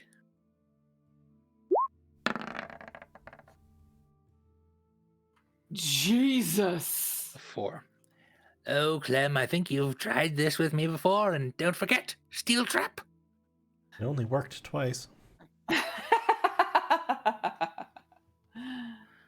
You with the silver hair, would you like to buy something? Still waiting on that whole incense thing to finish up. I forgot. Yes, sorry, that's what I'm doing. No, currently you've been attempting to have my friends get their fingers burned off. So, you know. I'm sorry, Clem. I was distracted while you were writhing on the floor. Are you all right? To be fair, I actually handled it pretty well. It was more of a that's not good. I just sort of like the idea of Clem. That's not good. Cherry looks at her. That's not good. Nope, it's not good. Well, How about as a payment for me coming and helping you at the Twilight Temple, somebody could buy me this slippery potion so I don't get hurt so bad. You know, if I when ever I'm get with you. if I ever get an appraisal on the objects that I'm trying to sell to this apparent merchant, I'm almost done with it. all right. Just, you know what? I think. Let me Seamus, you think try you could on. just stuff the entirety of this old wrinkled man into you and just sort of hold him in the nebulous void that is your inside? Maybe. Let me take a look at this ring. All right. You know what, Charity? I myself had a critical arcana hit earlier today in another shop, so I think I might be able to figure out what this dwarven ring is. Hand it here, shopkeep. Well, Right. Here it is. And it's I almost already looks like told you what it was. it almost looks like a hex bolt. did you? Like, it's got 6 different sides. I to rolled it. like a 26 Arcana on it. Could you remind me? I was looking through after I saw in the chat that Lena was looking in her notes for the other wand Yeah. we had. I started looking in my notes for it, which, by the way, it was a wand of sadness that Charity tried to use on Burbage on the ship. Yeah, Andy, what did mine? Oh, sorry. What'd you say, Lena? Does anybody remember what happened to that wand? If it's written down somewhere, you have it. I feel like it was one of the possessions of Oh yeah, of the riddle the Machina hope. lady. the hope of not the patience of Behelit. Yeah. So what did I learn about it from my Arcana that I totally already remembered? It was a ring of spell Oh, storing, spell storing. and you're yeah. pretty sure it's dwarven specific. Yeah, this ring is for dwarves only, and it's for spell storing. Which sucks, because rings of spell storing would be very useful. The burning your finger off, not as much. Yeah, What if you I'm more dwarf than you are, so and it definitely took my finger off. I'm just She looked weird. I'm trying to make sense of some fucking whispers from Andy. Oh, he actually managed to whisper them. He did finally this did. time. He did, which Charity's just going to hold up a hand as just as a note. If anyone else puts the ring on again and loses a finger, I don't know how many times I can reattach those. So, but what if you wore gloves? Like Hikari wore gloves when she was getting the necklace. It burned her finger clean off. Hikari's fingers are. I think you would just end up with a 4-fingered glove. Oh. Andy, the thing that you typed to me, like, I don't understand. Like, that's not like a trait of thieves. What are you suggesting? What do you get at 14th level? Or 13th? Oh, I see. Oh, that's what you're referring to. Oh.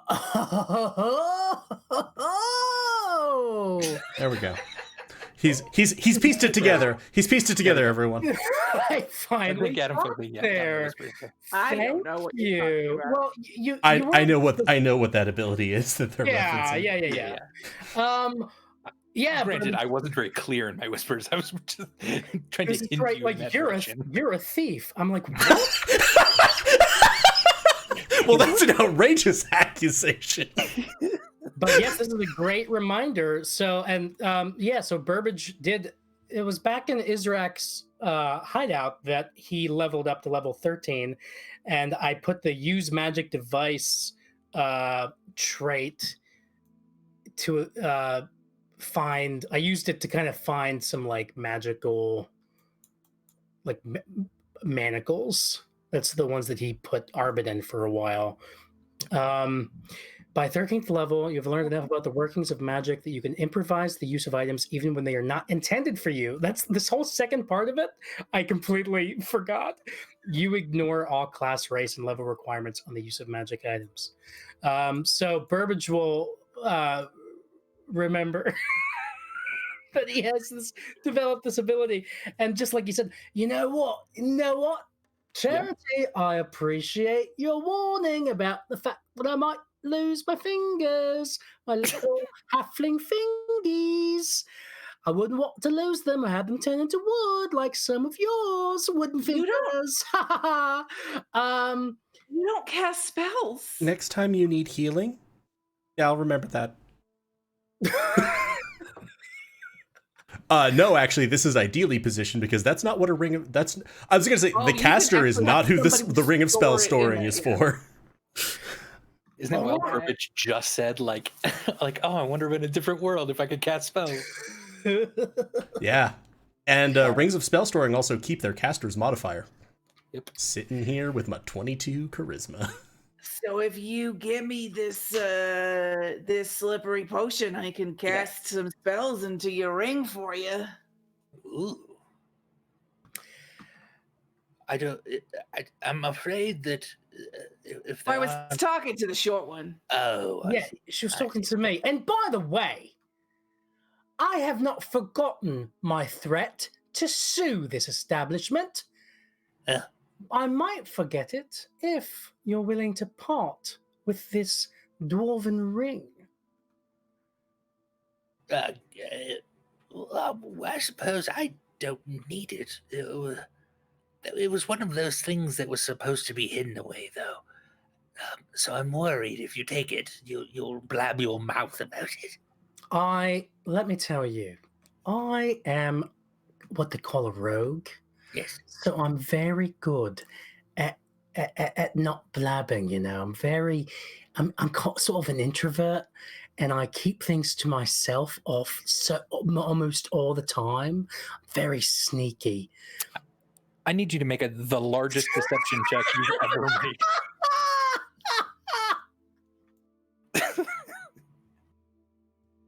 All right. 17. All right. I understand that sometimes people in your line of work need to be on the down low. Yes. Well,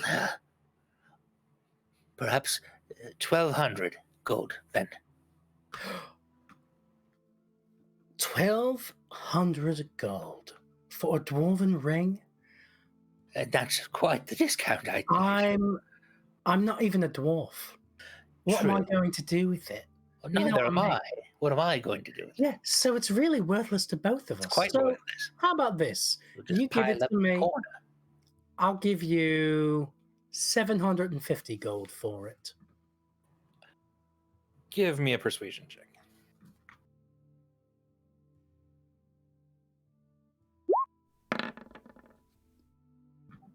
That's a 3.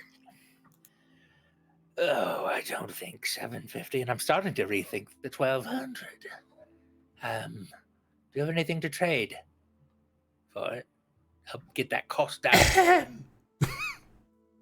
Again, with the incense and the pots, Oh, I have been I'm attempting to sorry. complete a transaction for My bad. I'm so sorry. I forgot for about one that. loss of finger, several accusations of theft, lying, Of and course. Well, my your bad. entire I'm world is almost done. flammable. Almost done. And he kind of waves his hand a few times. There's just little spits of like silver flame coming off of Charity. My friend, these are interesting, and in fact could be quite useful to the Goliath. I would give you 400 gold for these.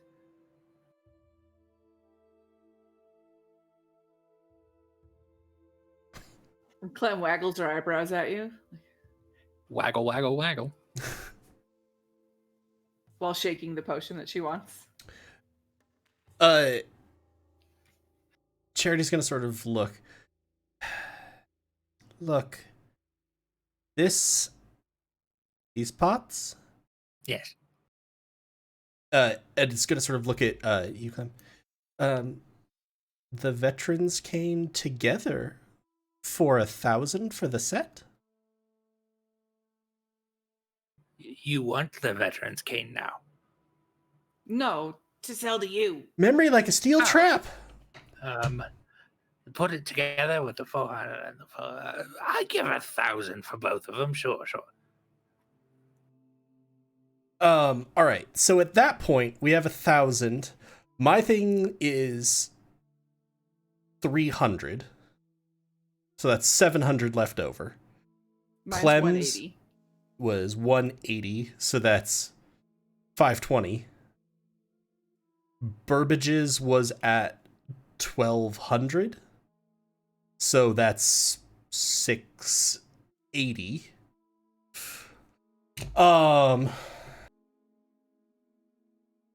So then Burbage could technically pay less than what he had wanted to pay for it if he paid 680. What do you think, little one? You want to pretend to be a dwarf? Hey, I have this where the fuck did my character sheet go? I Thing. don't know. That's Uh, odd, is it? I have this golden axe that is also magic, I guess. How much would you give me money for this? Well, not super much. There was a traveling group that came by a few months ago looking for axes like this, but Who was lately, giving... 50 gold, 100 gold, 100 gold for it. Excuse me, first of all, fuck you. This is magic. Oh, Second of all, who came through looking for axes? there's another Goliath, a really tall chap. Actually, there was a halfling and a tiefling as well. That's odd. Yeah, that's real fucking odd. Tell me more about this group. Well, they were coming into trade. Oh my god. It's odd. It's very weird. What? What are the chances of that? That's funny. Sorry.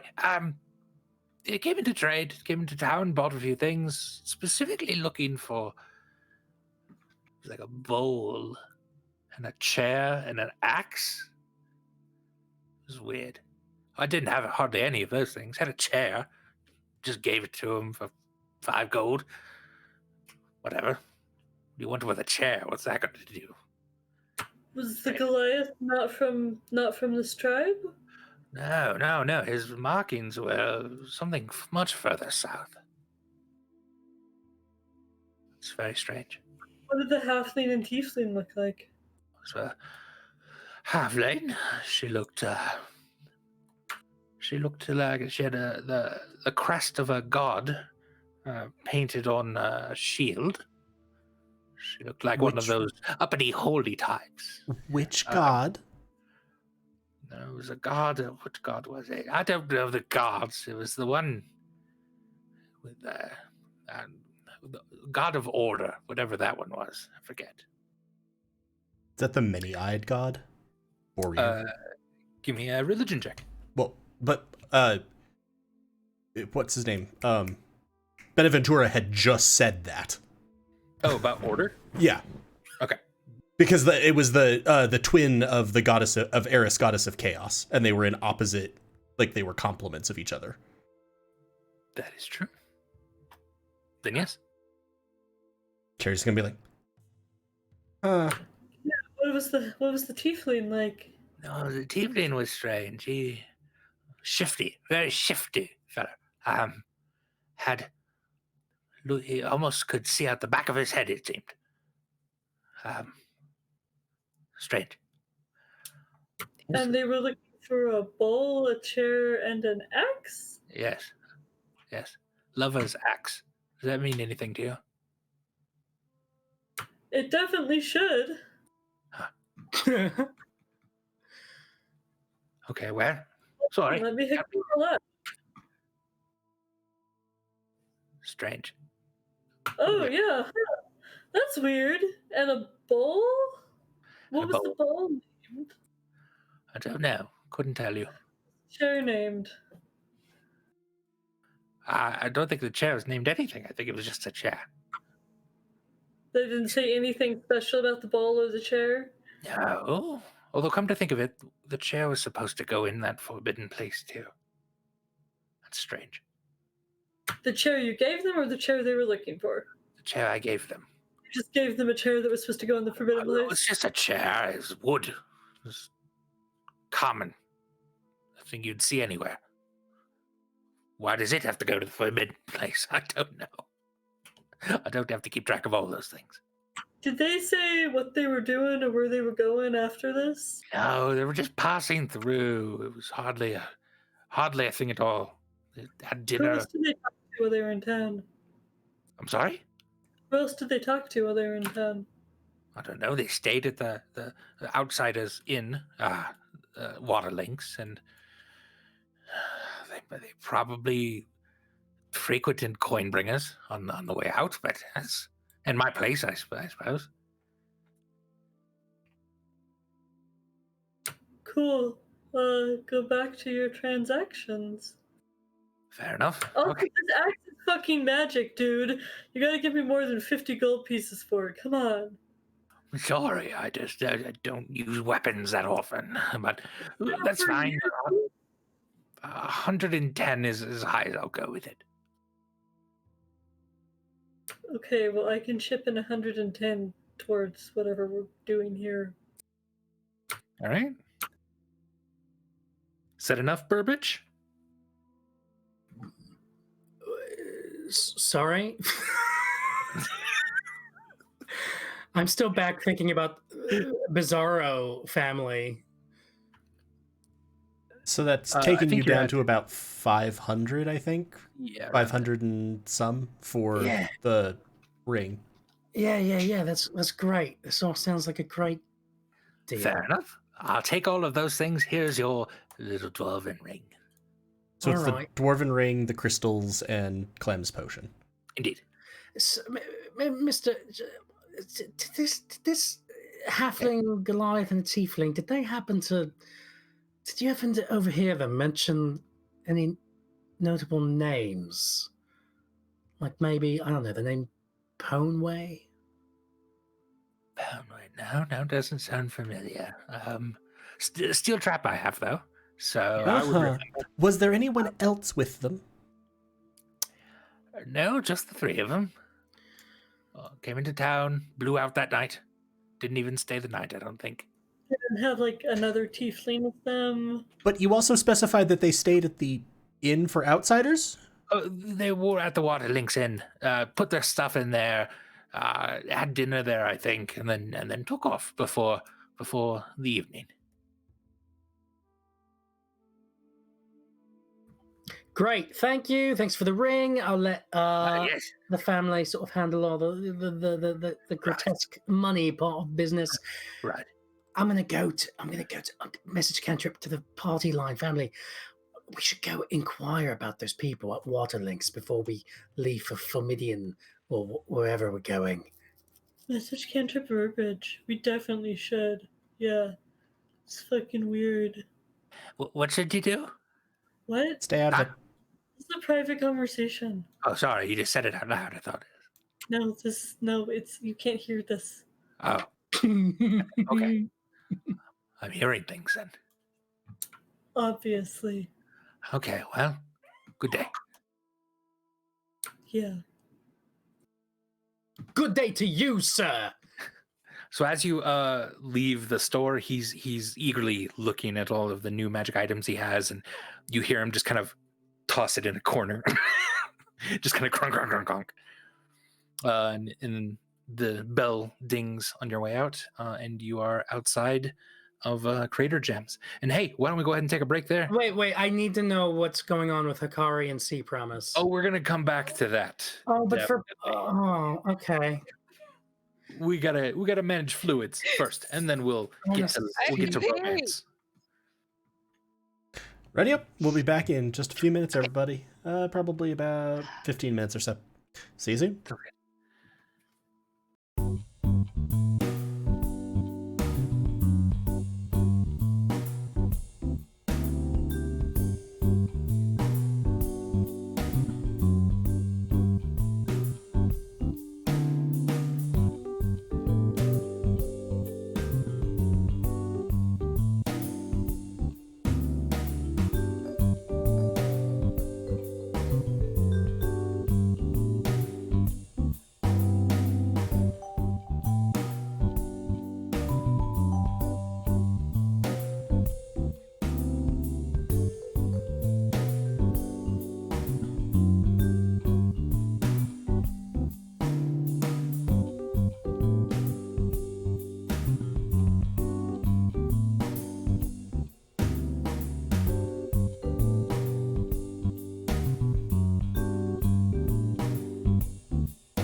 Hello, everyone. Welcome back to Goats and Dragons, the stream where Helpful Goat Gaming plays Dungeons and Dragons.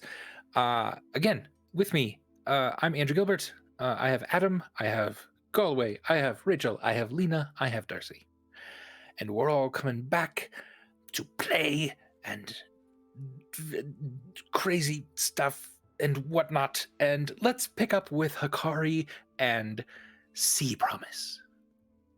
So Hikari, you've been just kind of shopping for a little bit. Sea Promise has been showing you around. Every once in a while, she'll kind of tell you an odd, funny little tale, like, "Oh, that's where the moose got in to Wish Sender's Naturals and broke all the rocks. That was funny." So, have you been to the hot springs yet? No. I didn't know there were hot springs here.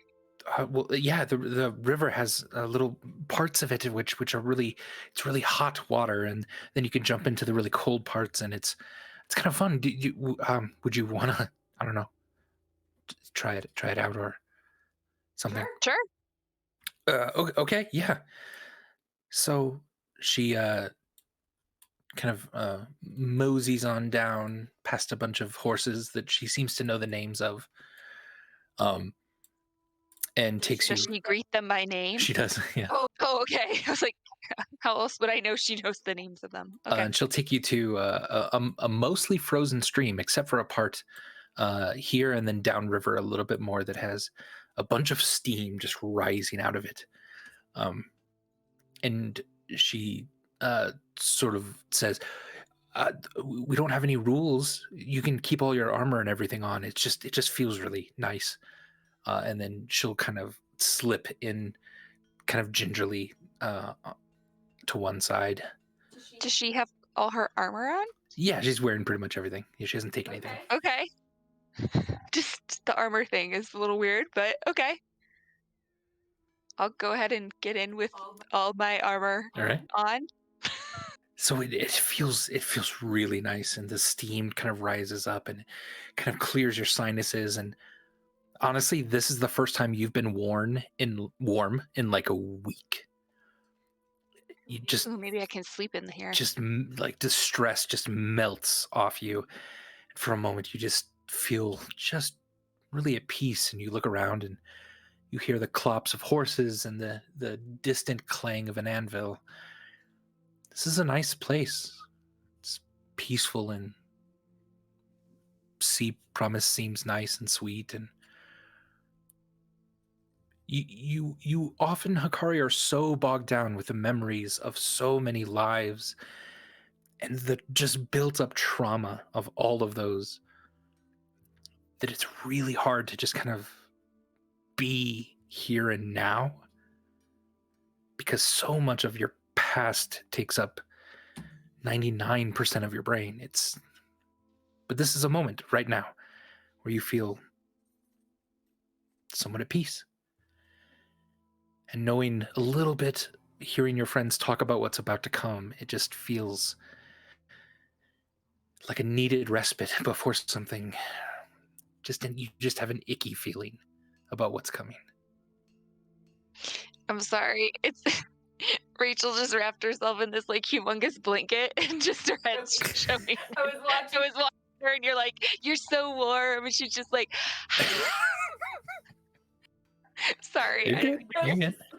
Like, okay, That's good. that's good. Not good about. Obviously, not feeling good about the future, but sorry. Go ahead. Sorry, I just got off track. You're good, yeah.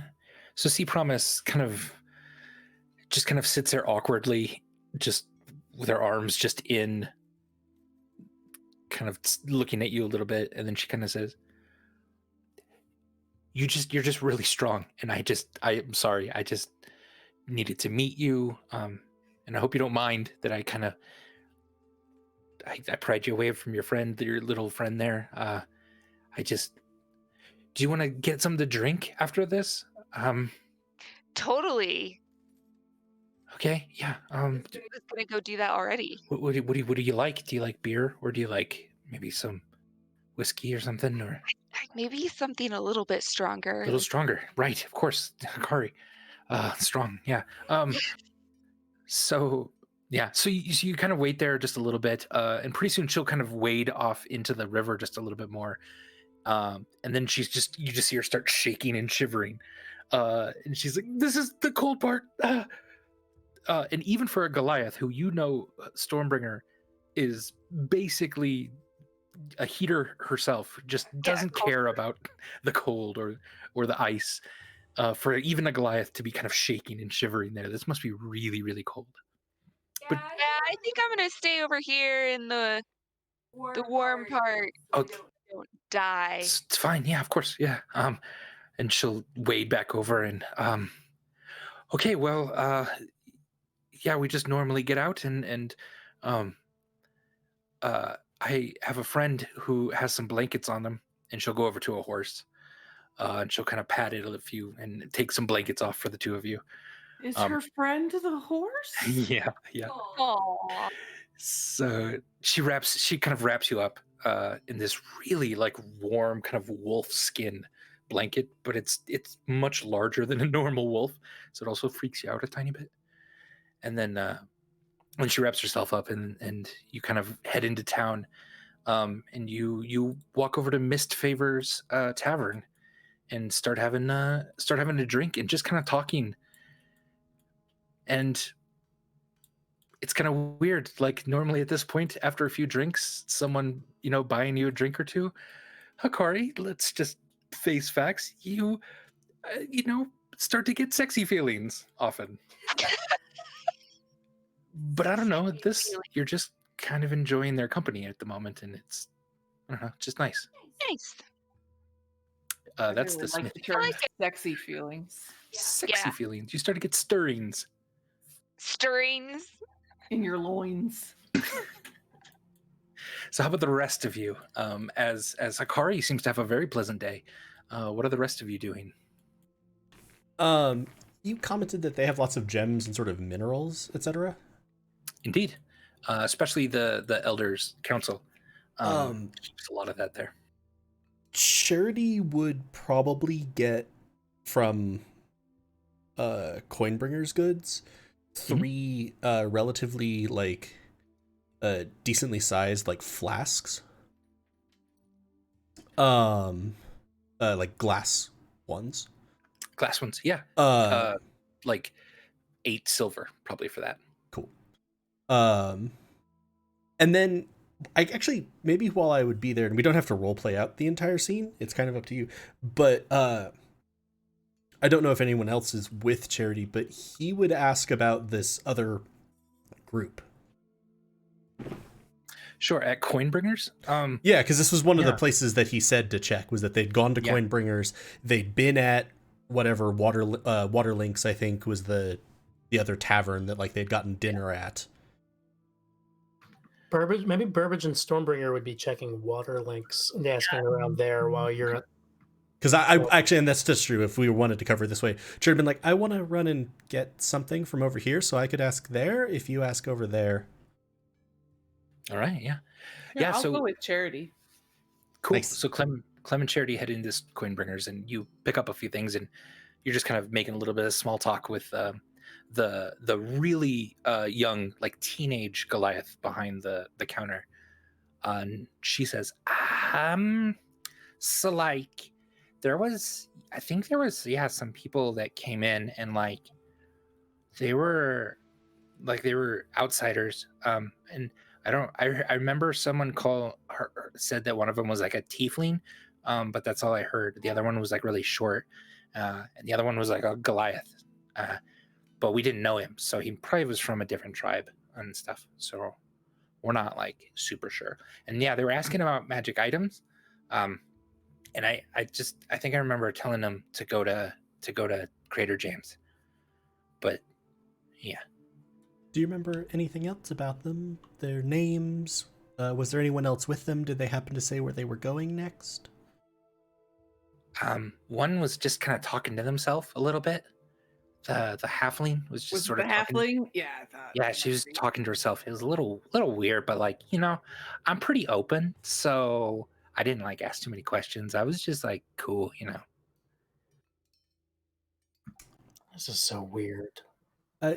When the halfling was talking to herself, Yeah.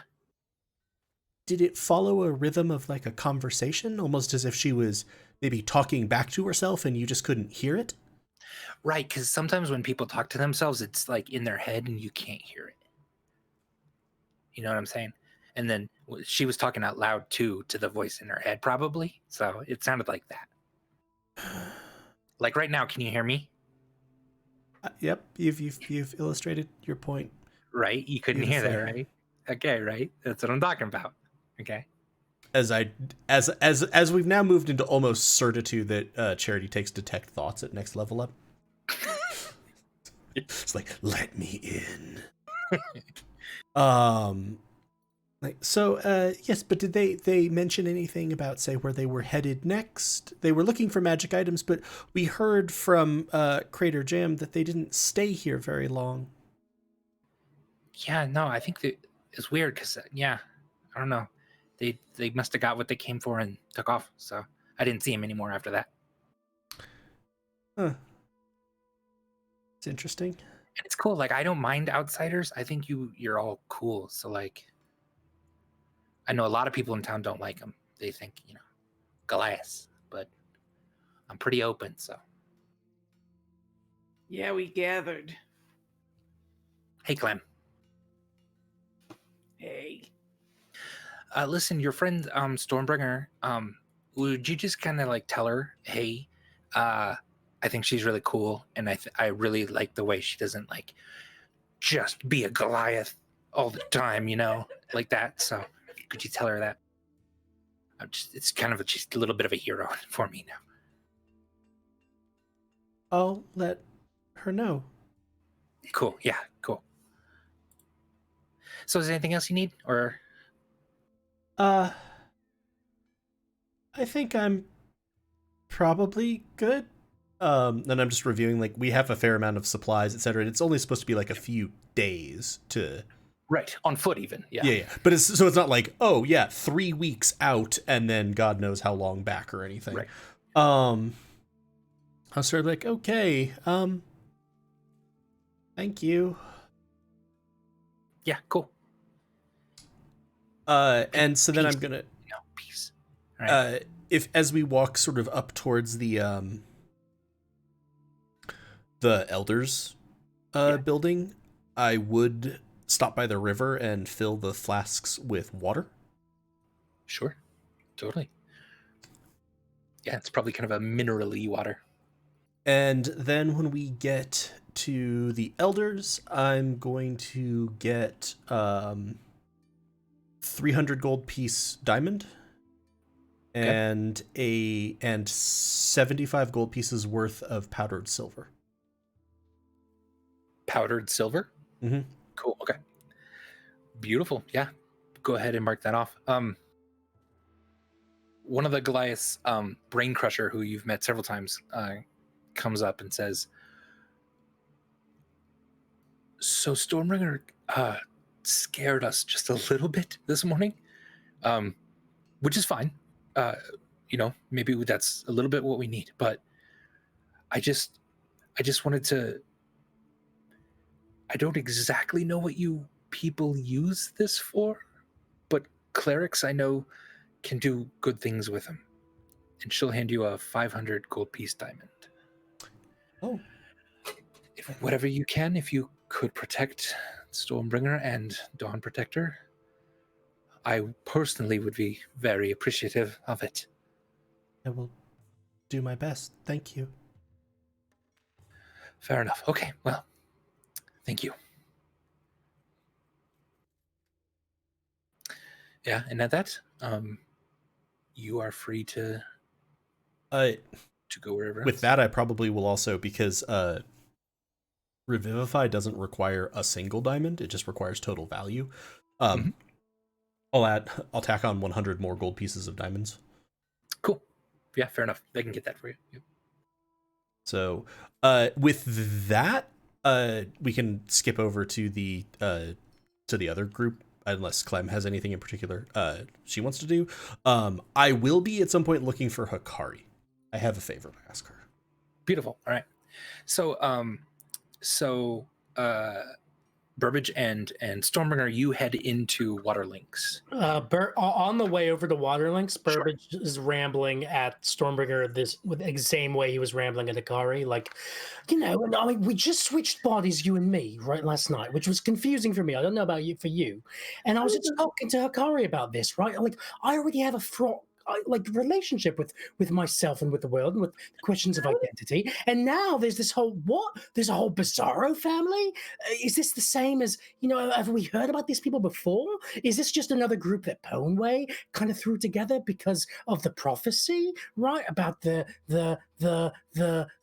you know, the halfling and the Goliath and the right? And so, you know, I don't know what's going on, but also maybe, you know, did you realize I was just earlier today talking about maybe there's an alternate dimension where I'm an arcane trickster, and then in the very next scene, I just came across a ring that gave me the ability to cast spells, right? So what is happening? Maybe some dimensional rifts, maybe like, am I really me now? Or am I another version of myself that sort of came from another dimension? I don't even know anymore. You know what I mean, Stormbringer?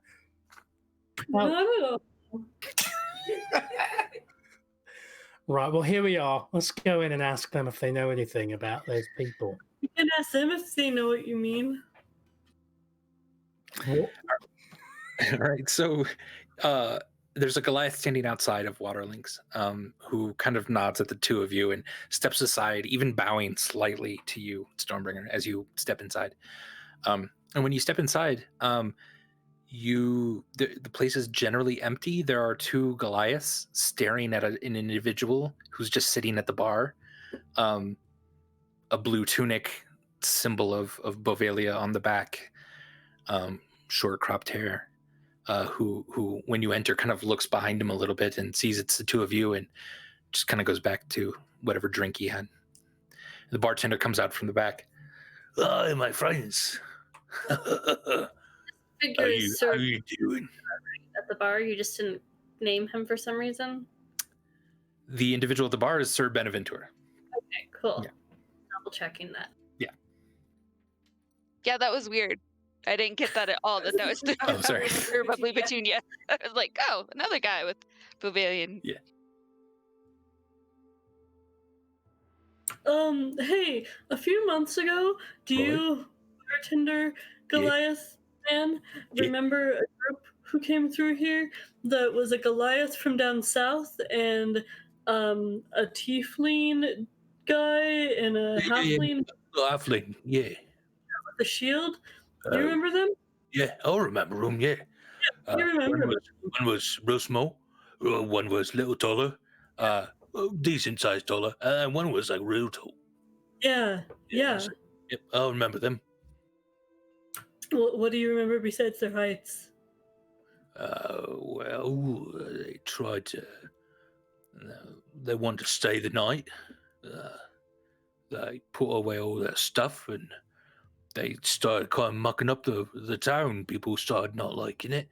They're asking too many questions about, you know, magic items and stuff like that. We don't know him from, you know, Adam, whoever that is. So I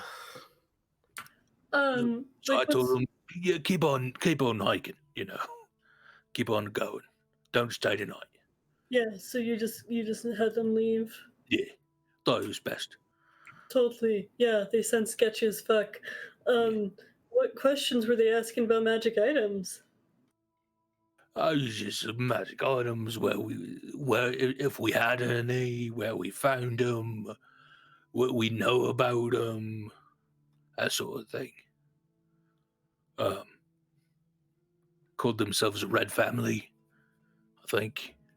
Right? Right, little man. Stormbringer? Stormbringer. What? Right? Right. Ah! Yeah, I mean, yeah, Burbage, maybe you could like refresh my memory because maybe I didn't take the best of mental notes about that. What if maybe okay, maybe not here actually. Message Cantrip Burbage. Maybe we should refresh our memory elsewhere. Like with Charity, whenever we're all back together and not in front of everybody else. Yeah, sure. You know what? Yeah, I gotta say, I'm getting sick of just randomly screaming in public around strangers. I do that way too much, don't I? Yeah, yeah, I'm- maybe tone it down. For a rogue, right? Well, I mean, you're sneaky when you need to be, right? That is where it counts, right? I think so. I'm a person. I'm shouting at the bartender. I'm a real person. Yeah, I believe you. Thank you. He's solid in everything. He has physical reality. Look, you can knock on him. I'll knock on him. He's Ah! real solid. Where's Balin? Where's Balin at? Is he still around? Who the fuck is Balin? Oh shit. Bailey's been staying over in the War family housing. Is he all right? Yeah, he's one of the cooks down there. He's making dinners for folk. Seems to like it quite a bit. All right. Good. Yeah. Just flipping through my own mental notes, and I just saw his name, and I remembered he was around. So I figured I'd ask about him because that's what real people do. That's definitely what real people do. Bartender, do you remember anything else conspicuous about this group that call themselves the Red Family? And I want to be very clear. I want to add an addendum to her question, bartender. Go for it. I want you to really dig deep. I don't want this to just be like a passive history or whatever thing. I want you to. So, you know what? I'm going to touch your shoulder. Can I touch your shoulder? Please I'm don't. going to touch this ring because I don't know. Can you reach his shoulder? Yeah, don't. You have Can to you climb lean- up on the parts and sanitary. Yeah, it's all right. It's fine. Well, lean Your feet down. up on Meet- it. You've been meet me walking half- around. meet We have me horses halfway. here, you know. It's all right. It's okay. Just can you lean down a bit so I can reach up and touch you? This is not happening. Come on, I'm gonna walk around the barn, touch your leg. I'd like to see you try it. All right. Burbage walks around the barn and touches the bartender's leg. Consent, Burbage. Touching the leg is one thing. That still requires consent. You should not be touching people without their consent. Especially when they say no. Especially when there's been multiple no's. I'm Like He tries to we've crossed the line. just to kick you, Burbage, and you just barely kind of dodge out of the way. He's like, don't touch me. all right, fine. I Touch him if you want. I don't care. don't think I was gonna be able to cast guidance on you anyway. I don't think I really have that yet, but who knows? Who knows? Who am I? Which version of myself am I? I don't know. All right, then just allow me to persuade you to really dig deep and to try to remember any really interesting, fascinating, relevant, notable, suspicious detail Okay. about the Red family. Something useful. Something useful to us and our Yeah. story. They were armed. They had weapons on them. What were they armed with? Like swords and whatnot. Swords and whatnot. Cool. Did they like smell and look kind of like magic-y? Like you know how the people I travel with look like all ooh. Did they look kind of like that? I mean, they look a little like that, yeah. They said they was gonna they had someone to meet a friend of theirs. They were gonna meet someone. Yeah. They'd call him or something. Yeah. What? Yeah, keep going. Right, that's what I'm talking about. That's interesting. Oh, that's interesting. Yeah, Okay, go so down that hole. yeah, so they said we need to, and I forget what they said then. And then they said we should meet him here, but because after we get him or something, or we find him, he'll try to help us or something. That's what they said. Who's the him? Do you remember Yeah. now? Think back to the him. Right. What's the name of this him? Did they just say a name? They might have. I can't remember. Yeah, no, do it like really dig deep. Okay, dig deep. Dine. Burbage. Nope, that's you. Nope, can't remember. Sorry. That doesn't mean that they might have said my name. Do you remember hearing the name Burbage before I showed up here? I don't know. It's a popular name now. Would anyone else have been around to hear them say these things? No, just they talking stuff that seemed too sketchy, so I told them to hike it. So Right, totally, yeah. they left it. Was Balin working here at the time when they showed up? I don't think so. No, he hadn't come in yet. No, Balin only got here a few weeks ago. Okay. All right. You know what, Stormbringer? Did they show up to town after they left? Any new outsiders? Like, maybe not super long after they left? I mean, a few weeks ago we got that woman and Balin coming in. I saw the other outsiders besides your group. Well, That and also woman? that guy right there at the bar. Yeah, besides him too. Yeah, your group. You all came in Sunday. The woman being what's her name? The head of the caravan. Right. Okay. Yeah. You just kind of hear from a mug next to you. Quiet hunters, being very noisy. Drink. What is that supposed to mean? Sorry, You spoke out loud. did I? Yeah, I would Didn't. know. Mean it. Are you talking? What? Are you talking about me? What are you talking about? You're pretty noisy, but it's okay. I don't mind it. This isn't the first time, Stormbringer. This isn't the first time that somebody has accused me of being loud in a forest full of hunters.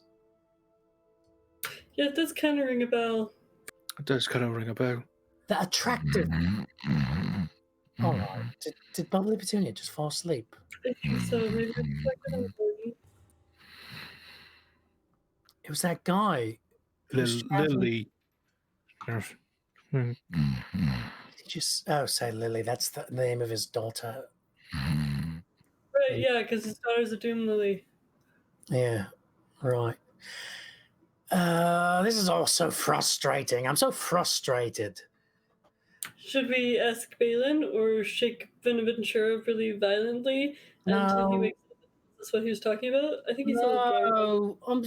No, we found out that the people were the Red Family. We've heard of the Red Family before. We found out that Bubbly Petunia probably has some connection with those bounty hunters that we ran into the forest. The attractive bounty hunter who said that I was, a loud person in a forest full of hunters or something. We know the connections are there. We'll talk about it all later. Let's just go find Charity and leave as soon as possible to go toward the Twilight. Well, I don't think we were going to leave till tomorrow morning, right? Because it's like, It's afternoon. yeah. It's up to you. You can get a few hours in or whatever.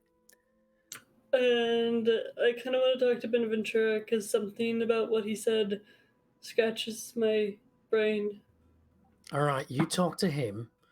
I'm going to wander the town in search of answers and clarity. I ask people about the Red Family a lot, or maybe don't do that.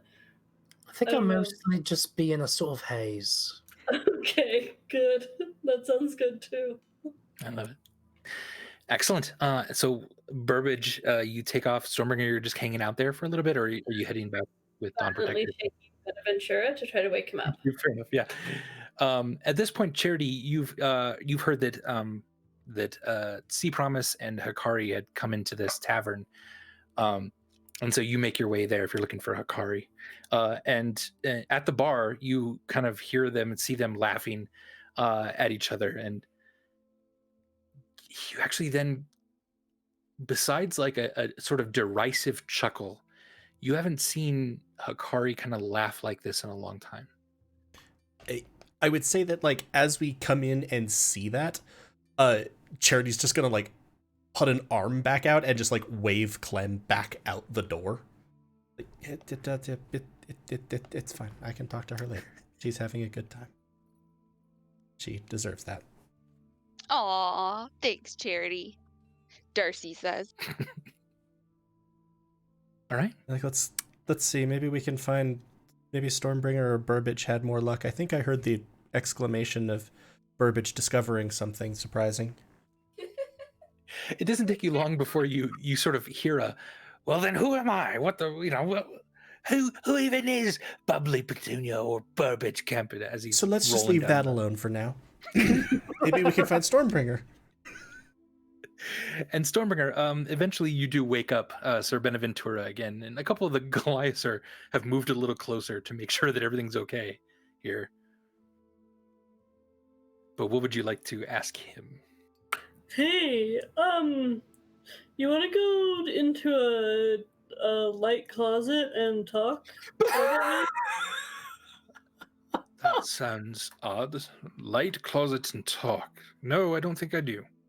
Okay, I would like to have a chat with you, Benaventura. If you can't notice, am trying to drown myself. I've definitely gathered that you're trying to drink away your sorrows, and I get it. Kind of. I don't really, but a lot of my friends and family do that a lot. So I've been around this behavior. And I kind of did it after Roburn, I think maybe. I don't know. I need to check my notes again, and I've been doing that a lot tonight. It's too much. Chopping the floor episode. Woo! But okay, so you want to have a chat somewhere private? We should have a chat. Whatever you can say in front of my captors. Yeah, so Yeah, do get on with it if you don't mind. yeah, your captors. Are you gonna have trial? Well, I heard from the elders today that they will hear me speak tomorrow in the evening sometime, and doesn't sound like they're going to do anything horrible. I probably will live, Good. That's good. and I'm trying to be okay with that. You're trying to be okay with living? Yes. It's really hard to do sometimes. Yeah. Yes. So what were you saying about quiet hunters? Quiet hunters. Quiet. That's an odd thing for you to ask. I remember before leaving Vagelter, the capital of Gahonia, I kept hearing about an old myth that everyone seemed to be looking into all of a sudden.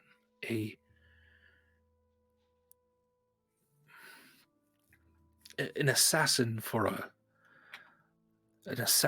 a dark god of some sort. Do you know that gods can sometimes come into this world? They can walk around and cause havoc, and it's happened a couple times in the history of this world. I don't know much about it, but it happened once with Rin, I believe. But far, far before that, it happened with another. But they had made the mistake of coming into this world and then being lost to obscurity, so they're not a god anymore. But they had friends, and one of them was referred to as a quiet hunter. I think they were an assassin of sorts, someone that was dark and powerful, but deadly and silent, and for some reason all of that started to be talked about very prominently among the upper-ups of Gahonia, and I left to my life on the road for the Gahonian war effort. So, why do you ask? Where did you hear it? From you, like. Oh, 5 then it years ago. stands to reason that your point of contact is me. And I wouldn't listen to a thing I said. Oh, that was all super really interesting, though. What do you know about this not a god anymore? I don't know much of anything. There was a long time ago, the first god to come into this world. They found it distasteful, probably. Went off to farm, lose themselves, open a bed and breakfast, I don't know. But they were lost. No one heard from them again. They couldn't be a god anymore, and they came here. Ren stayed a god. Rin went back. This one stayed. It's weird. They're still here? Probably. I don't know. Can gods die? I mean, can anybody really die? Oh, that's right. Death is not a thing here. That's right. That's disturbing. It is. It's super disturbing. Yeah. Now that I know what's Okay. Right. You ever heard of riddles in the dark? Whispers in the dark? Fuck. Like the I'm not chapter from sure. The Hobbit, or is this? Whispers in the dark. Now, Stormbringer, you're a delightful person. I am. It saddens me that you utter such words. What do you know about those words, Benny? That they shouldn't be uttered is chiefly among them. That you don't speak stuff like that. It's like it's the verbal equivalent of a doom lily, right? Yes, maybe those words won't have a direct impact and kill you immediately, but let them out into the world and they spell disaster. Man, I think we've said them like a lot of times when we've been trying to like Oh, that's... things out. Don't, please. Perhaps I'm a superstitious old man, but bury such words in your mind deep, deep down. Not unlike I bury all of my feelings in alcohol. Yeah, like that. Stop drinking, though. Please don't pass out again. But it's... No, I swear to God, I'm gonna shake him again. Soup. Soup. Okay, so I could what go do for you know some soup about... right now. I'll get you some soup, but I'm gonna write this on the counter in beer in case it's something else I shouldn't say. Because this is all like almost feels like a shape of something, but I can't find the shape of it. Okay. And I'm gonna write riddle machina on the counter in beer. In beer? Yeah.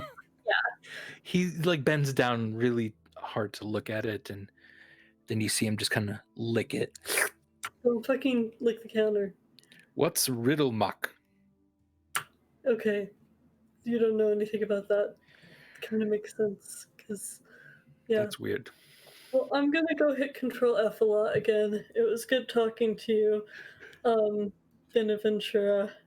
Thanks for the info. Stormbringer, I told your friend Charity this, and I just want to say I'm sorry. I'd like to say that it wasn't me, but it was me, and I can't do anything to unring such a bell. Hey, there wasn't really any harm done yet, right? Like, no Only hard because feelings. of you fine folk. If you had not been here, I'm afraid much harm would have been done.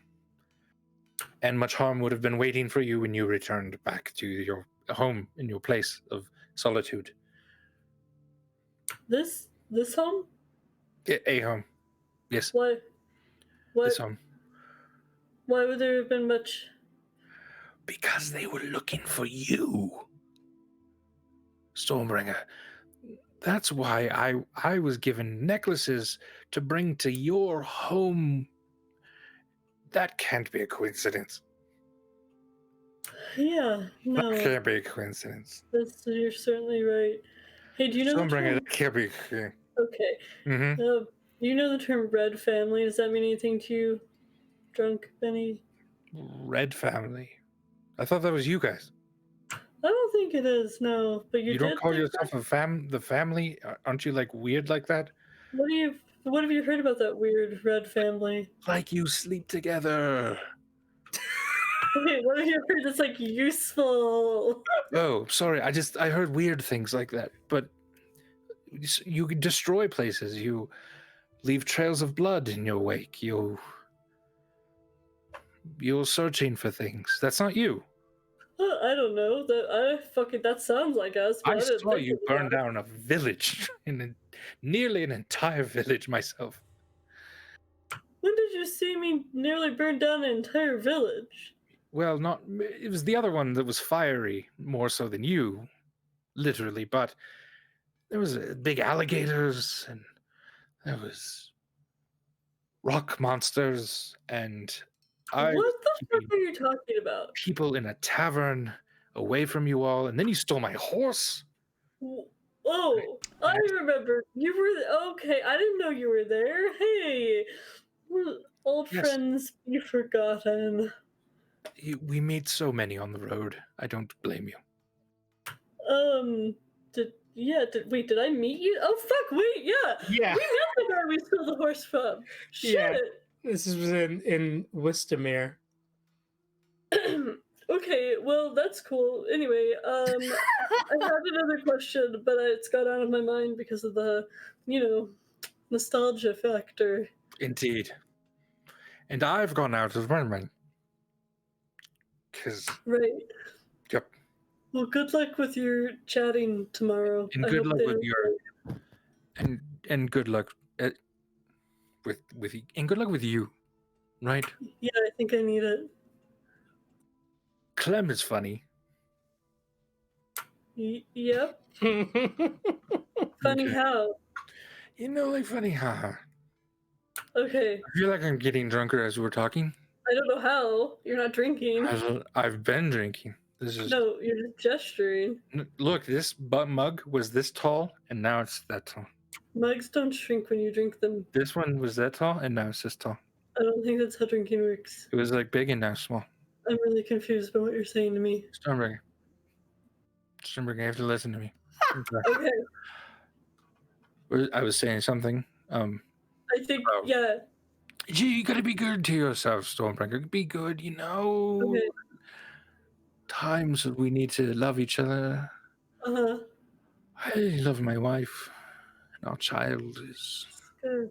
growing up, probably 12-ish by now. I love them. They're excellent folk. Anyway, do you have children, Stormbringer?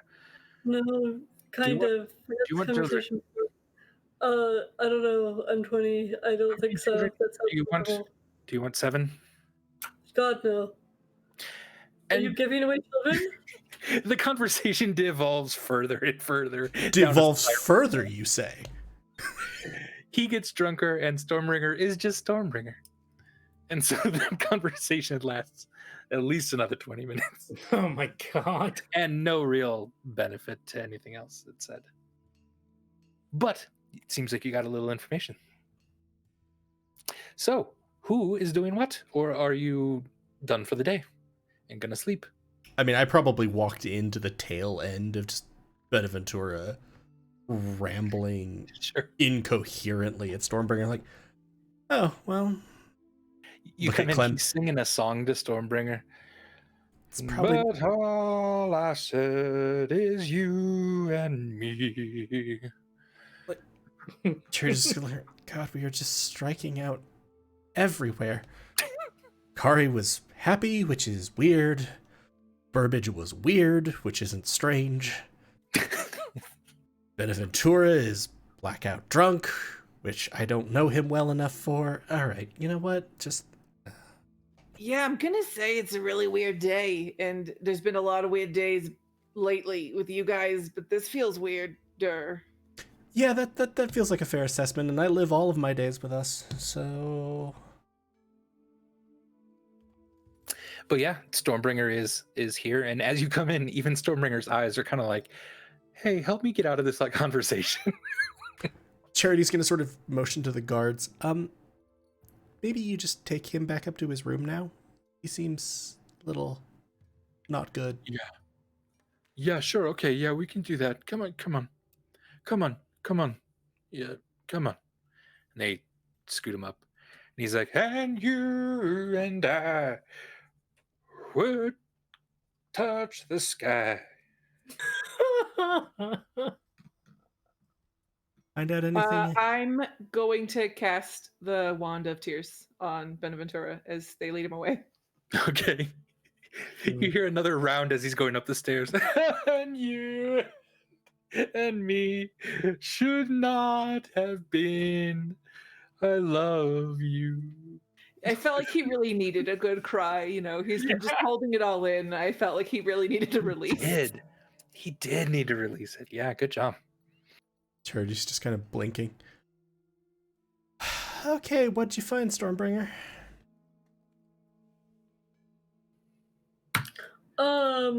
Can't remember the name of that document I'm looking for.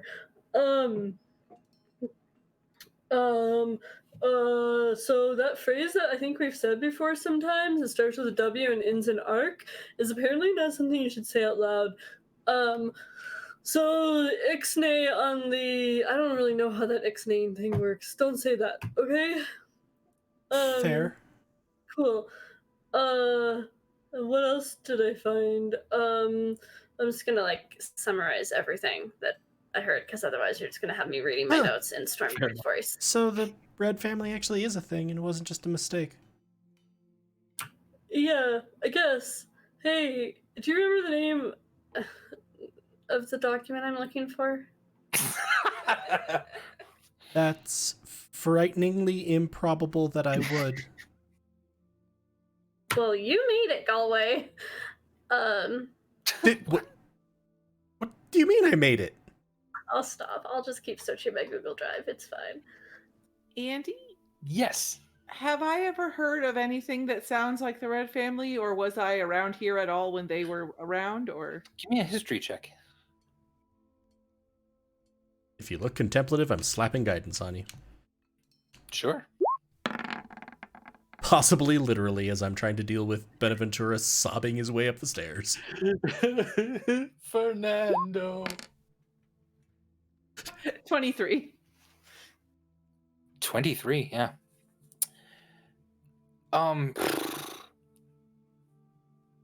You heard a couple Goliaths kind of like rumors about some foreigners, some outsiders that made their way in and then only stayed for a half a day and then left. It was mostly just kind of traditionalist Goliath xenophobia a little bit, so you didn't really pay it much attention. That's kind of all you heard. Yeah. But yeah, I'll share that. Yeah, and not the very Red vague family. information. Yeah, not specifically Red family, but only the people that were there. So there's a group that's looking for things. They're apparently called the Red Family. They may have gotten around generally through where we are. We keep hearing comments about silent hunters. Burbage is a noisy animal. I don't know. And Charity's gonna stop and think and goes, they were looking for specific items. I feel like we've heard that before. That list. Fuck, have we? Because I can't find it in my memory anywhere. I believe there were a couple of communiques with like the flame cult and others that were looking for specific items that often seemed mundane, and they would be left behind in the fire. Because that was where we hit that the fire blight might just be a way to try to sift through for magic items. Lena, are you looking for the document Fates of Rin campaign questions? No, I found the document I'm looking for. I had trouble finding it because it's just named notes. Great. I found it. It's because this way I can control F it, right? Like I can't control F our notes in our handouts. This doesn't have all the notes we've gotten, but it's up until we put them together up until that Israq lore dump. So I have those at least.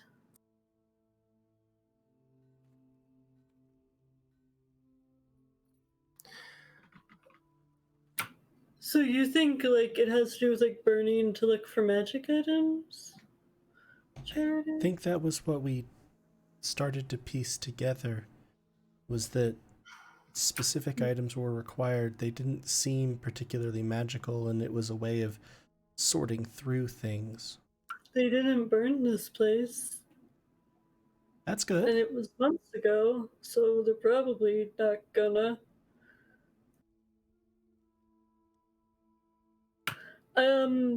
I also think maybe they were looking for me. Oh, that's comforting.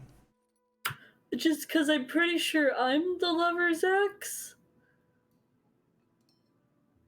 But maybe that's just my being egocentric. You're a Goliath. What does that mean? You're not an axe. Well, I think it's a metaphor, right? There's this whole poem that, let me read. So I can't really read you a lot of this because it's brain stuff that I can't say, the brain stuff. But I bet I can say these parts. The storm wielder, the ancestor speaker, the lover's axe, the sea is torment, the fire's light, the ice is sting. At least the first two of those things maybe sound like me. The first one definitely sounds like me. You also do wield a lot of elements. Right? So I just kind of thought that was just like a description of me, but maybe that's That just seems being pretty. egocentric. That seems pretty possible that it is you.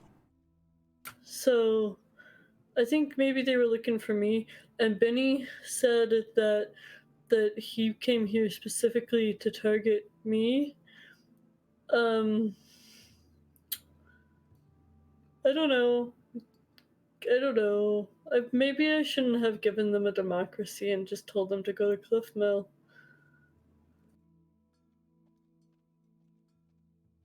We can make a case for them going to Cliff Mill. I tried to do that. You seem to think at least Brain Crusher was entirely on board, just spooked by the idea. But you actually feel kind of good that they'll listen, at least. Cool, good. Oh, right, and I thought those things were all about me because of the sentence that preceded them in this thing I heard yesterday. I'm just not good at skimming. So I think I am the liver's ex, so I think they were looking for me. So that's a little concerning, right? Remember how we heard about some people in red armor in Cliff Mill? It was in Cliff Mill. Question, Rachel? I have a question. If you're the lover's ex, yeah, that was Clem actually raising her hand. If you're the lover's ex, is somebody else in your group the chair, or with the other stuff they were looking for? I haven't tried sitting on them. Should I try sitting on them? Please don't. Yeah, you should try sitting on Burbage. I think he'd be a real sturdy chair. Okay. I'm gonna try that when he comes back from wandering around the town, finding himself. Great idea. It's a good plan. Fair enough. Anything else the three of you would like to get into this evening? I don't think so. All right. Yeah, I would say I would probably just try, and if there was anybody else that I know and liked and haven't seen yet, that I would just try to make it a point to Make see a my stop. contacts and stuff like that.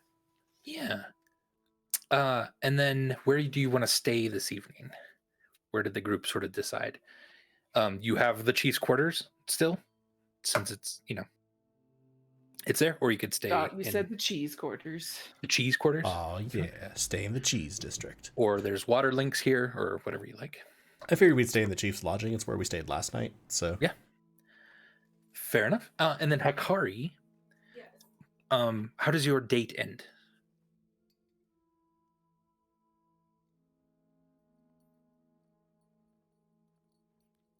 We can't hear. I wasn't pressing my. I'm sorry, I wasn't pressing my thing. I would say that it ends well, and that I don't know.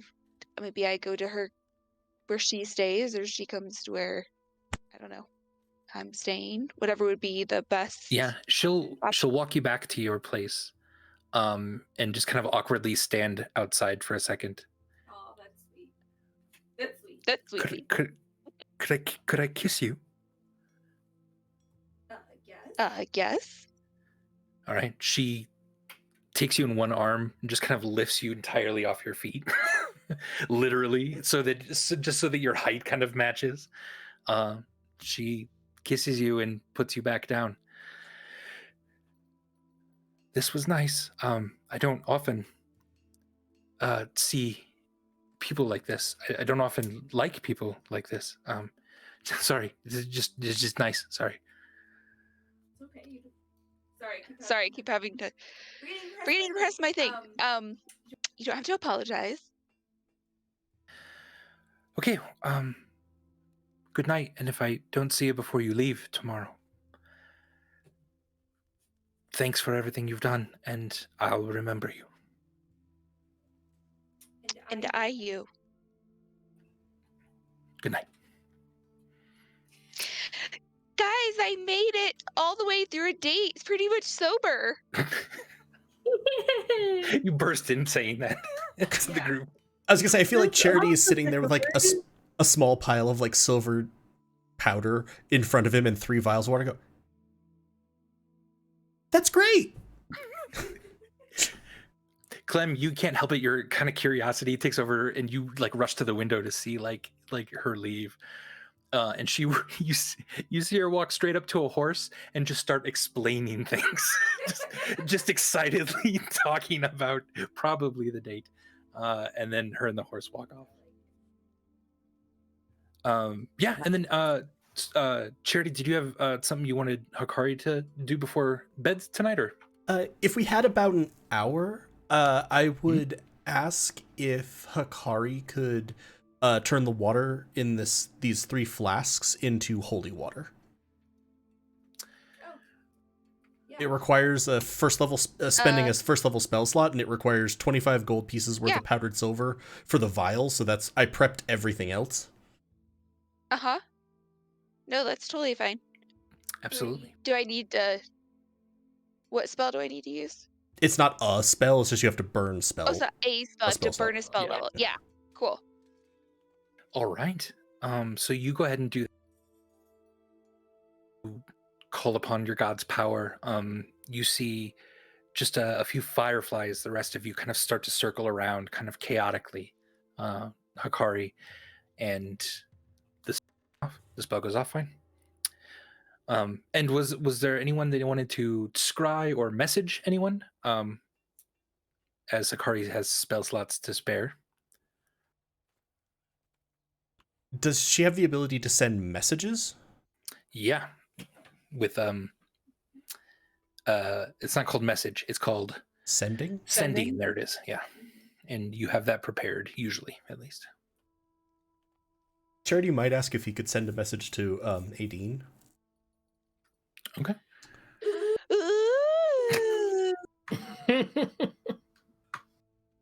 Sure. What are the rules on sending? I forget. Is it? It would be Darcy or Hikari has 25 words to send, and then the equivalent can be sent back.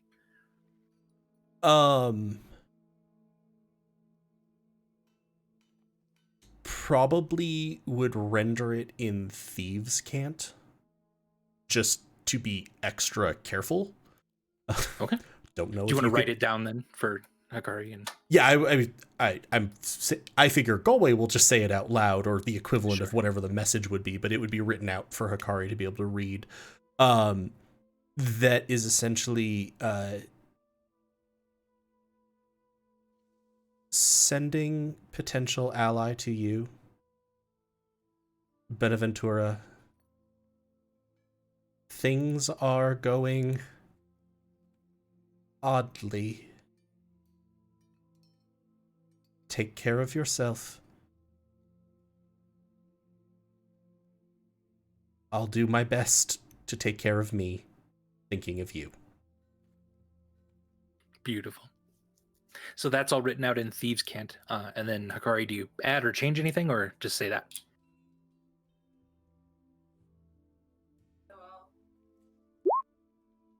All right. All right. So so you kind of focus and you feel your god kind of take that message and just sort of disappear up into the night.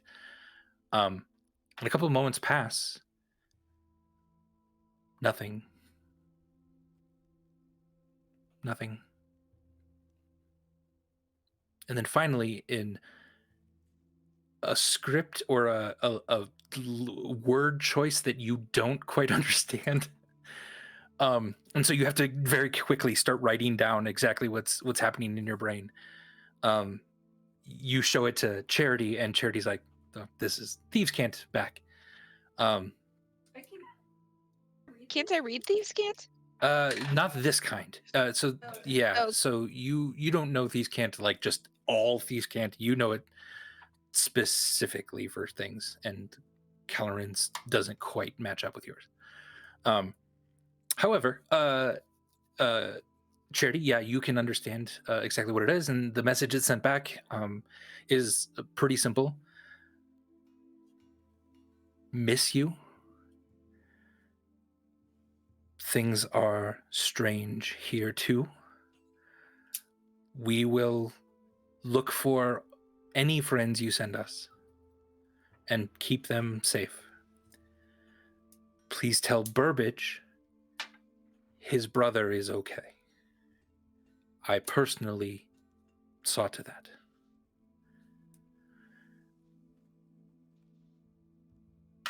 Wishing you were here.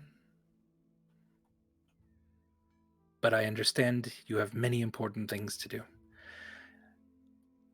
So all my love and best with those endeavors. And that's it. Charity's just going to sort of sit, like, looking over the rapidly scrawled out paper. We'll sort of fold it up and put it in his pocket and be like, Burbage, oh God, Avery. There we go. I'm like, I know your brother's name. Charity certainly knows. Avery made Burbage it is not there. Oh, you're not there yet? Oh, isn't Burbage not there?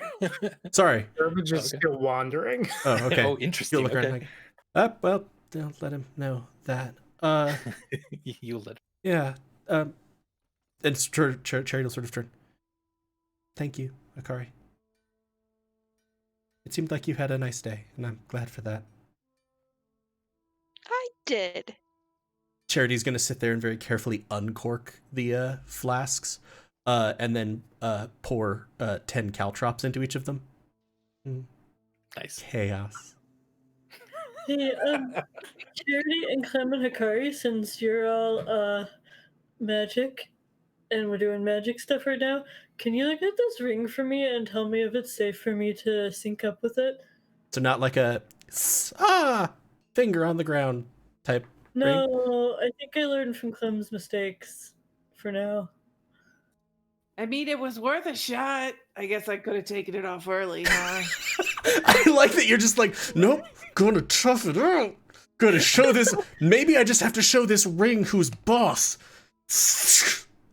Nope, that wasn't it. That wasn't it. That was not the solution. Nope, not so much. I can't remember. I think Clem's Arcana is higher than mine. Yeah, you could help Clem. Actually, mine's higher. I'm at 6. You're just because I have proficiency. Yeah, I'm not proficient in it. Okay, so maybe if we help each other and you out, yeah. all guidance. Cool. So you two start working on it, pointing out a few things, a few runes here and there. Go ahead and roll. 16 or 17. Plus, I assume. 20. Yeah. Plus 5. 25. Plus 5. Jesus. Okay. We have not rolled an an Arcana under You're brilliant. 25 today. Yeah. Jesus. Yes. So the first thing that makes you pause, both of you, is you both immediately get a sense of necromantic magic. However, you feel that this actually might have more protective elements to it. Almost as if you seem to be undead when maybe you're not. So there's this weird element of transmutation and necromancy to it now that you've finished kind of So it like identifying it. disguises you as undead? It seems to be something like that, yeah. Or like causes you to not just disguises you, but causes you to almost count as undead. Right. Because like you said, transmutation, so like this isn't an enchantment or a glamour. Right, it's not illusion necessarily, yeah. Okay. So I feel like Charity and Clem are sort of like poking at it and like comparing this, like, no, I shouldn't say it that way. It causes you to seem like and potentially also be able to function like an undead. Like that time I got bit by a vampire? Do you remember that? I almost became a vampire. Yes, we had a long, heartfelt conversation about it, and it wasn't you. Yeah, that wasn't, you're right. But it was me that got bit by the vampire. Sure was. Almost got murdered for that one. It was great. Yeah. Cool. So, good It to seems stick on like my it's- finger? It seems like it is designed to protect you. Yes. Okay.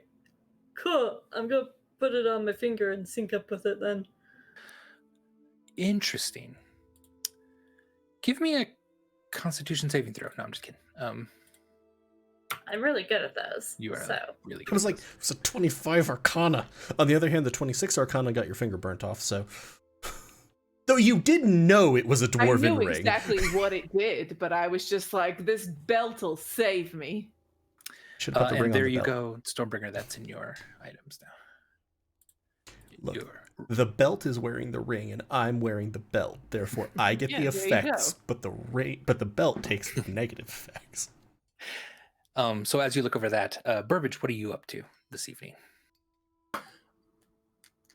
Burbage has wandered. He's ended up near Lake Dasher's farm, Okay. and as he's been walking around and muttering to himself, occasionally shouting and about identity and Yeah. is he real? Who's real? All that fun stuff. He's also like one of the things he's like stressing about or like thinking about is that glowing ball of light that Charity and Clem both had seen following him around. And so he's like trying to like pay attention and use the blind sense feature that he got at level 14 of like being aware of the location of any hidden or invisible creature within 10 feet of you. I know that I don't think the ball of light is a creature, but he is like channeling that and just trying to like be very attentive as he's wandering around the town. Is there anything invisible or hidden around? Give me a perception check with advantage.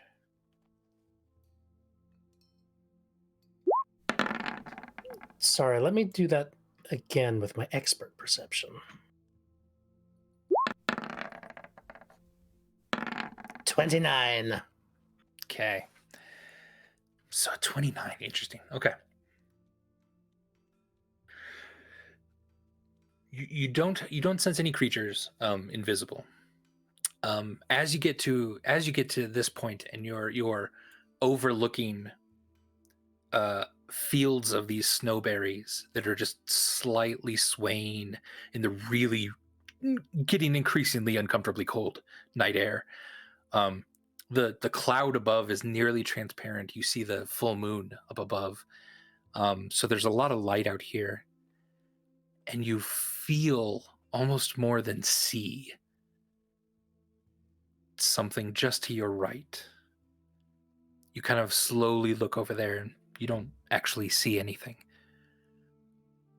But it feels close and it feels like it's watching you. Interesting. Hyena jumps out of the snowberry field. Oh god. Burbage will kind of back up against a tree here. Okay. And kind of look fixedly at the point where he felt some kind of presence or whatever. Mm-hmm. And he's just kind of trying to like channel all of the kind of like stress and frustration he's been feeling and all this anxiety and like fraughtness, and just kind of channeling it into like a calm, steady gaze forward as he kind of like backs up against the tree and sits down slowly. And he's gonna kind of like breathe a little bit and meditate, and without taking his eyes off of like that point ahead of him, he'll try to maybe attune to the ring of spell storing. Okay. Whatever that, does that involve an Arcana check?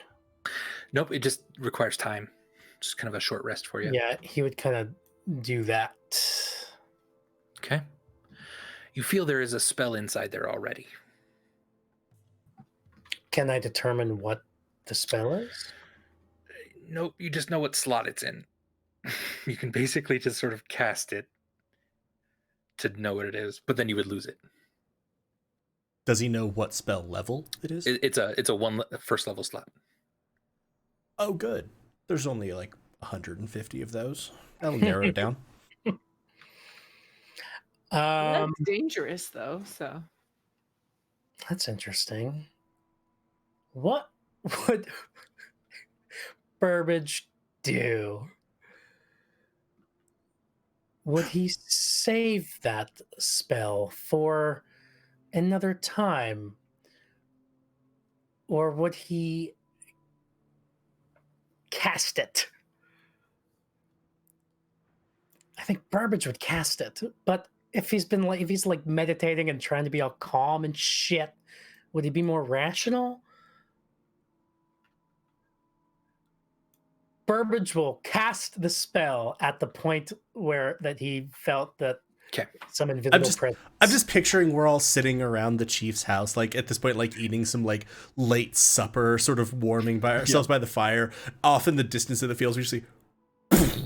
Like, that's probably not good. I didn't. You cast it. You cast it at that spot where the light is. Is that what you said? Where I felt a presence. Felt the presence. Yeah. Okay.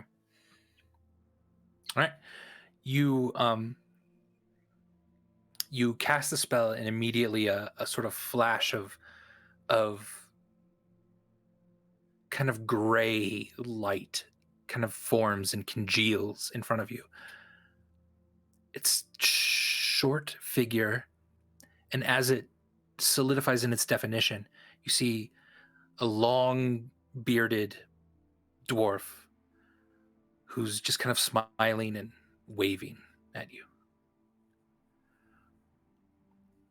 And after about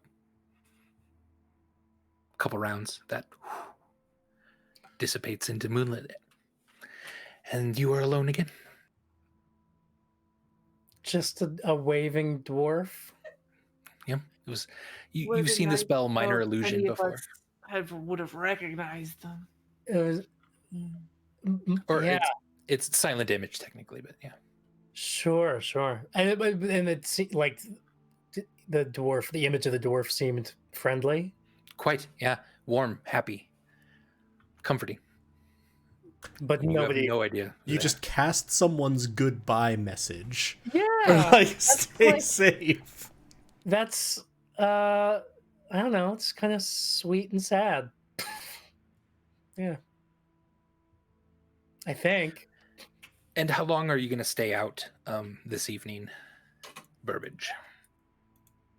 Well, Burbage would immediately ruin the sweet sadness of that moment, but once the dwarf appears, he's like, "Ah, what the fuck? Who are you? Oh, what the fuck?" And he's gonna like swing his sword at it and like, "Get out of here! Oh man, oh I was so calm and I was feeling so good, and then I was on meditating, and then I was like, oh, I'm gonna be random and spontaneous, like because I'm Burbage and I'm gonna cast a spell, and then that dwarf appeared. Oh man, I need to sleep." You do need to sleep. And Burbage There's a will voice next to you. find his way back to. Wait, what? Did you say a voice said that? Yeah, you look over to your right. Eldon is standing by the tree. Hikari, You've got to. the rest of you, it's getting pretty late. You're not exactly sure where Burbage is. Who's Eldon? I have no idea. That's weird. Do you kind of, are you heading to bed, or is there like a watch tonight, or? It's very late and it's very cold outside. I don't think Charity's going to be like, yeah, nah, Burbage just isn't back yet. Right. I'm not saying like Charity's going to like, tear down the town searching for him or anything. If Burbage has found some amusement or something, that's fine, but Charity is at least going to be like, do I like maybe go out and just like walk around briefly to be like, do I see Burbage? Do I hear Burbage? Is anyone following, or? Yeah, I'll go too. Oh yeah, same. Sorry. I'm talking to Eldon. Good. What's up? Let's go back to that. I'm talking to him. I realize you're not dead. Or you're not Eldon. Oh, I'm very dead. Okay. Well, then you're not Eldon. Because Eldon's not dead. Eldon did the same trick that Israk did. He faked his death in a fiery flame, but he's still alive somewhere. So who or what the fuck are you? Do you know Eldon also, his death would also look like that? Just saying. If you really died, or you faked your death, it looks about the same. Maybe. Maybe not. But you just referred to him in the third person. So I ask you again. What are you? I'm someone that likes to keep tabs on you. Let's just leave it at that. For now.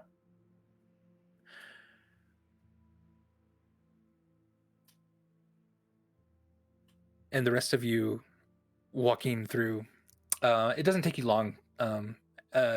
You sort of hear some shouts a few times. Excuse me.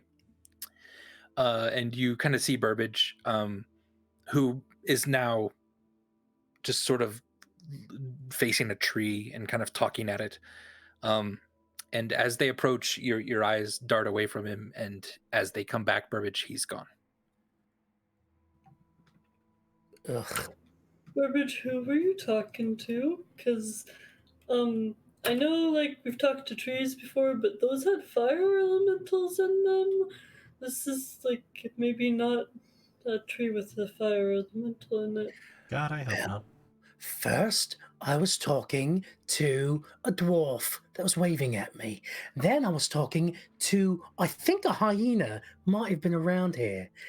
Then I was talking to, ta-da, Eldon.